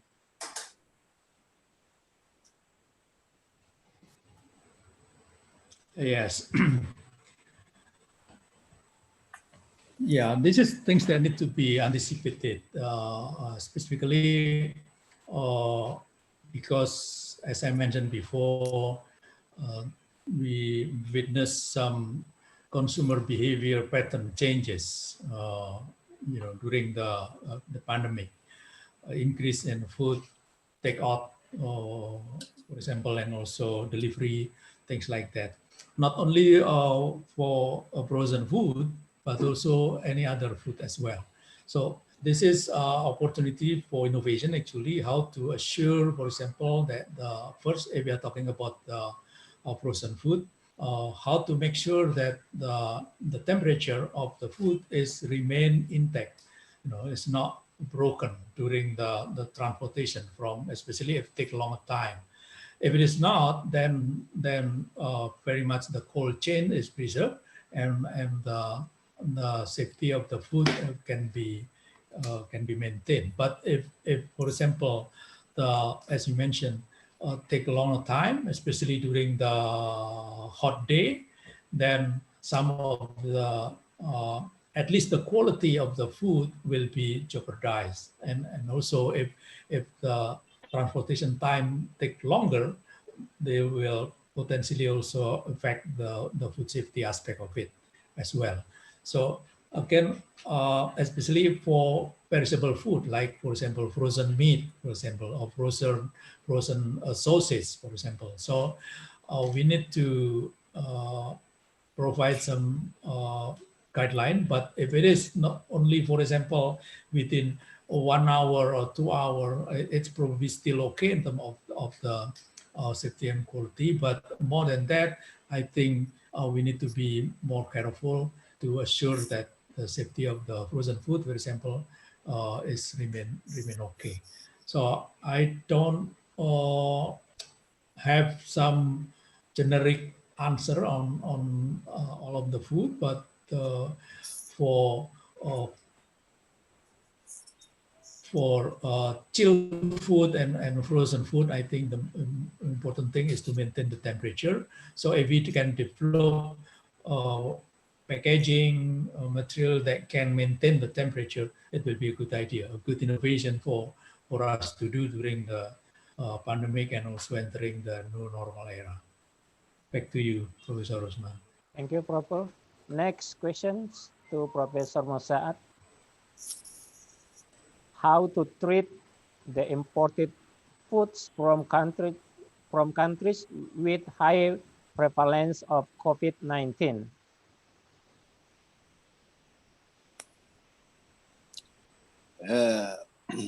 Yes. It is not easy to identify or to know that any food can be contaminated with COVID-19 because the virus cannot seen by eye and that does not have any smell. And as I said in the presentation, the virus cannot transmit it through food itself except frozen food and cold food. But any other food, it is very, very difficult to transmit the virus. So if to make sure that the food is not contaminated with the virus, I should apply the disinfect measure and discard all the package and wash the food very well with running water, drinkable running water, then I can use it. More important, we have to know that the virus only affects the human through the respiratory system, not through the digestive system. So any virus can enter the mouth. It can only go to the bloodstream through the mucous membrane in the mouth. But if it reaches the stomach, it will die because of the environment in the stomach is acidity and has many enzymes that can destroy the virus inside the stomach. But the problem is that the virus go to the mucous membrane in the mouth. But no problem, no big problem from eating food because food is not a source for COVID-19 transmission. Okay? Okay, thank you, Prof. Mosaat. Yeah, okay. Last question to Prof. Pur. Are there any research regarding potential transmission or viability of COVID-19 on food processing, such as dried, frozen, refrigerated, or even in fresh food?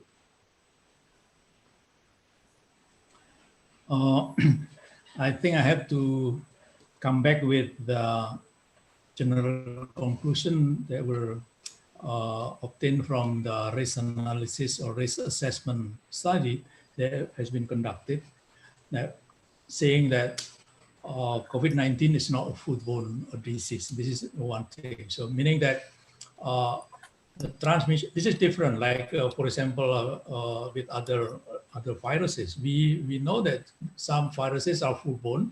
For example, hepatitis A, for example, and also some rotavirus, for example, that need to be maintained in terms of the food itself. We have to take care of the food not to be contaminated with that.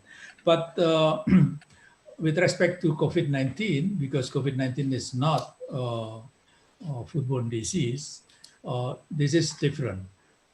So what need to be changed, in my opinion, is not about the standard, not about the guidance, but about how to do it, how to work in an industry, for example, to achieve the same level of safety. But now you can do it together, two people close to each other, for example. Now you have to do it in distance, for example.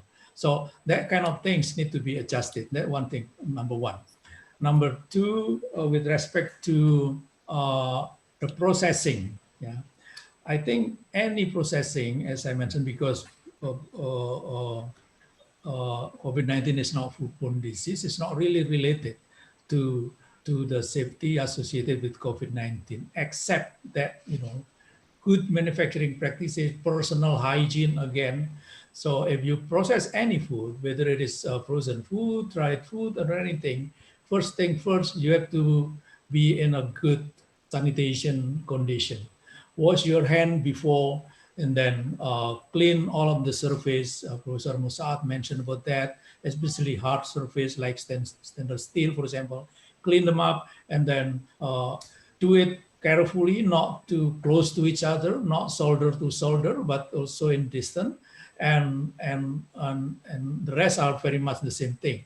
Use cover face, for example, things like that as a precautionary action.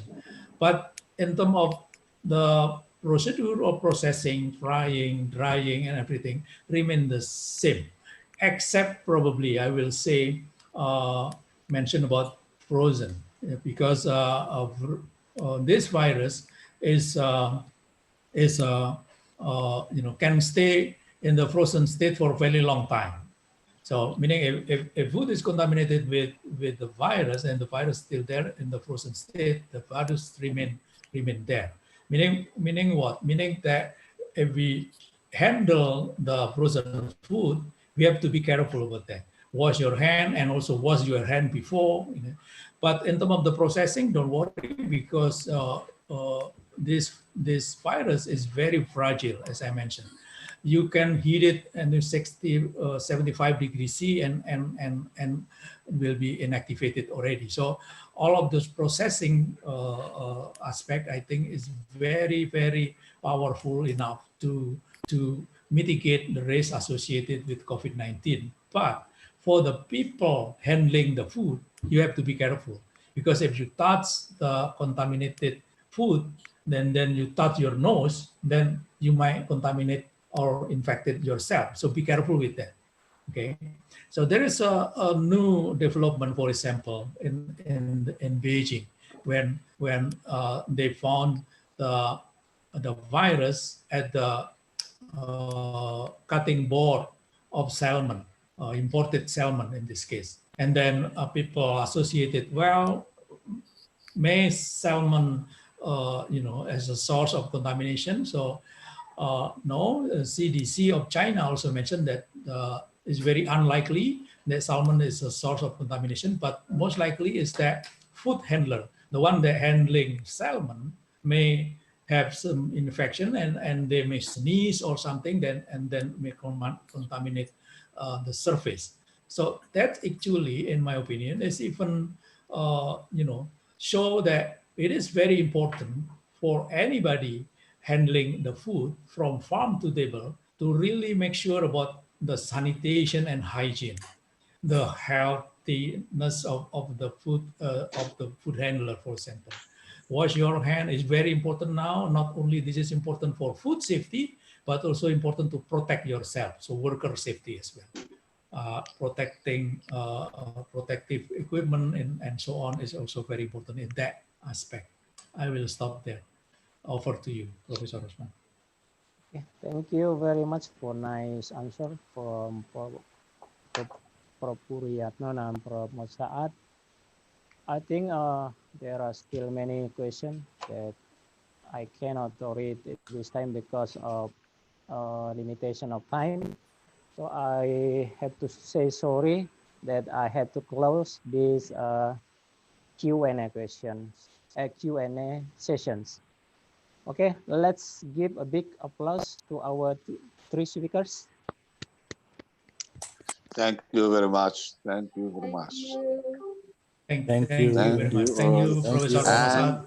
Thank you, And Prof. I am sorry for the problem. Thank you very much for your information, for your Thank you very nice much. presentation. Inshallah. Thank you for. Okay, then. Very much, Prof. Pur.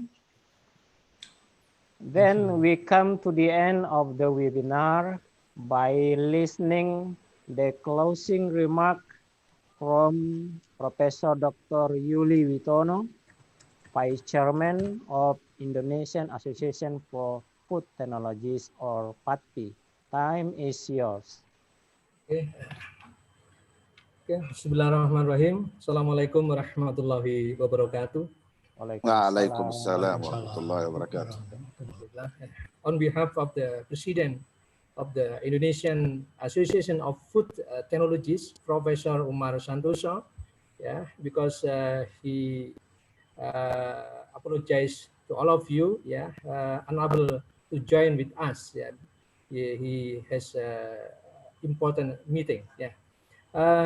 On behalf of he expressed his congratulations and success on the organizing of international webinar with the topic on food safety during COVID-19 pandemic and at the new normal, Tuesday, 13 June 2020 by Riau University and IAFT Riau branch and partners.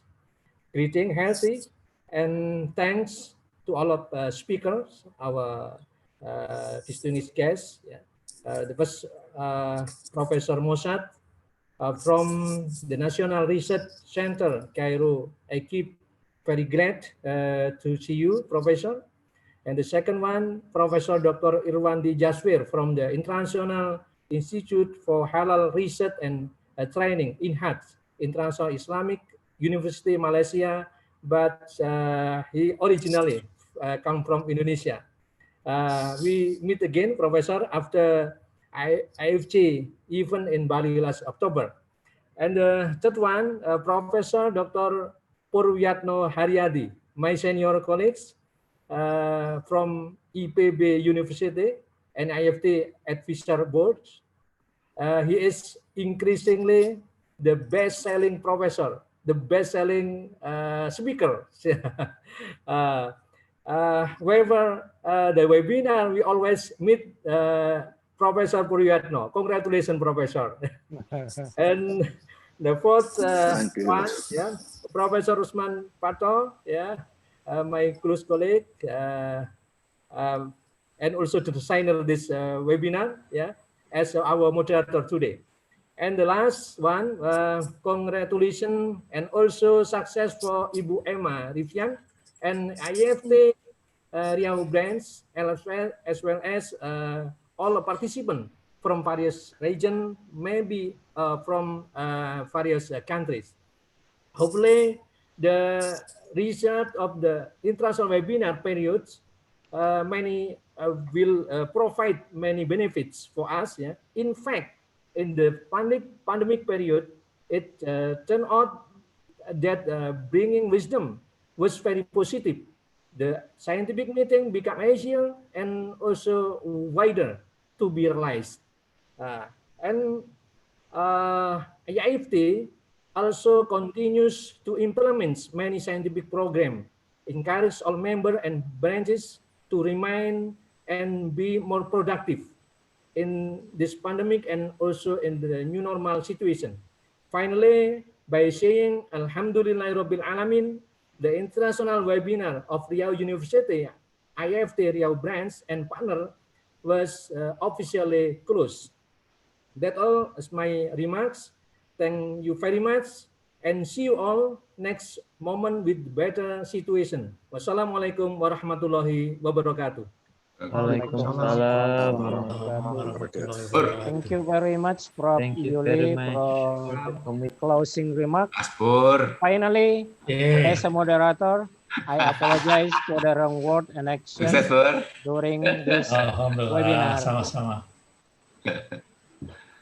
This is to all of you. Thank you very much. See you next webinar. Assalamualaikum warahmatullahi wabarakatuh. Sama-sama, Pak. Bor, sukses ya, Bor. Sama-sama, sukses juga semuanya. Tetap sehat. Usman, Prof. Purwiyatno, makasih. Terima kasih, Prof. Pur. Safe and healthy, everybody. Thank you for sharing knowledge. Thank you. Prof. Mossad, thank you, Prof. Mossad. Thank you very much, sir. Thank you. Thank you, See you Prof. there. Inshallah. See you, Inshallah. inshallah. Hopefully you can come to Indonesia next October. Inshallah. Inshallah. Inshallah. Assalamualaikum. Waalaikumsalam. Assalamualaikum. Waalaikumsalam. Oke, izin ya. Assalamualaikum warahmatullahi wabarakatuh. Terima kasih. Waalaikumsalam warahmatullahi wabarakatuh. Baik, Prof, bagaimana? Apakah bisa ditutup sekarang, Prof? Boleh, kalau ada yang masih mau ngomong-ngomong silakan.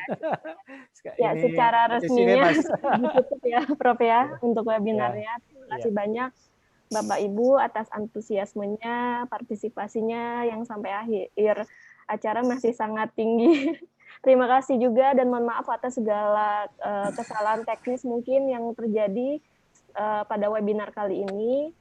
Semoga dapat dimaklumi dan insya Allah akan kami berikan sertifikat bagi yang sudah meminta untuk mendapatkan sertifikat, dan semua materi dan rekaman akan di-share bagi seluruh peserta yang terdaftar dan memberikan dan menuliskan daftar hadirnya gitu ya. Terima kasih banyak atas perhatiannya. Assalamualaikum warahmatullahi wabarakatuh. Silahkan Bapak Ibu jika Waalaikumsalam warahmatullahi wabarakatuh. Terima kasih Mbak Emma. Waalaikumsalam warahmatullahi wabarakatuh.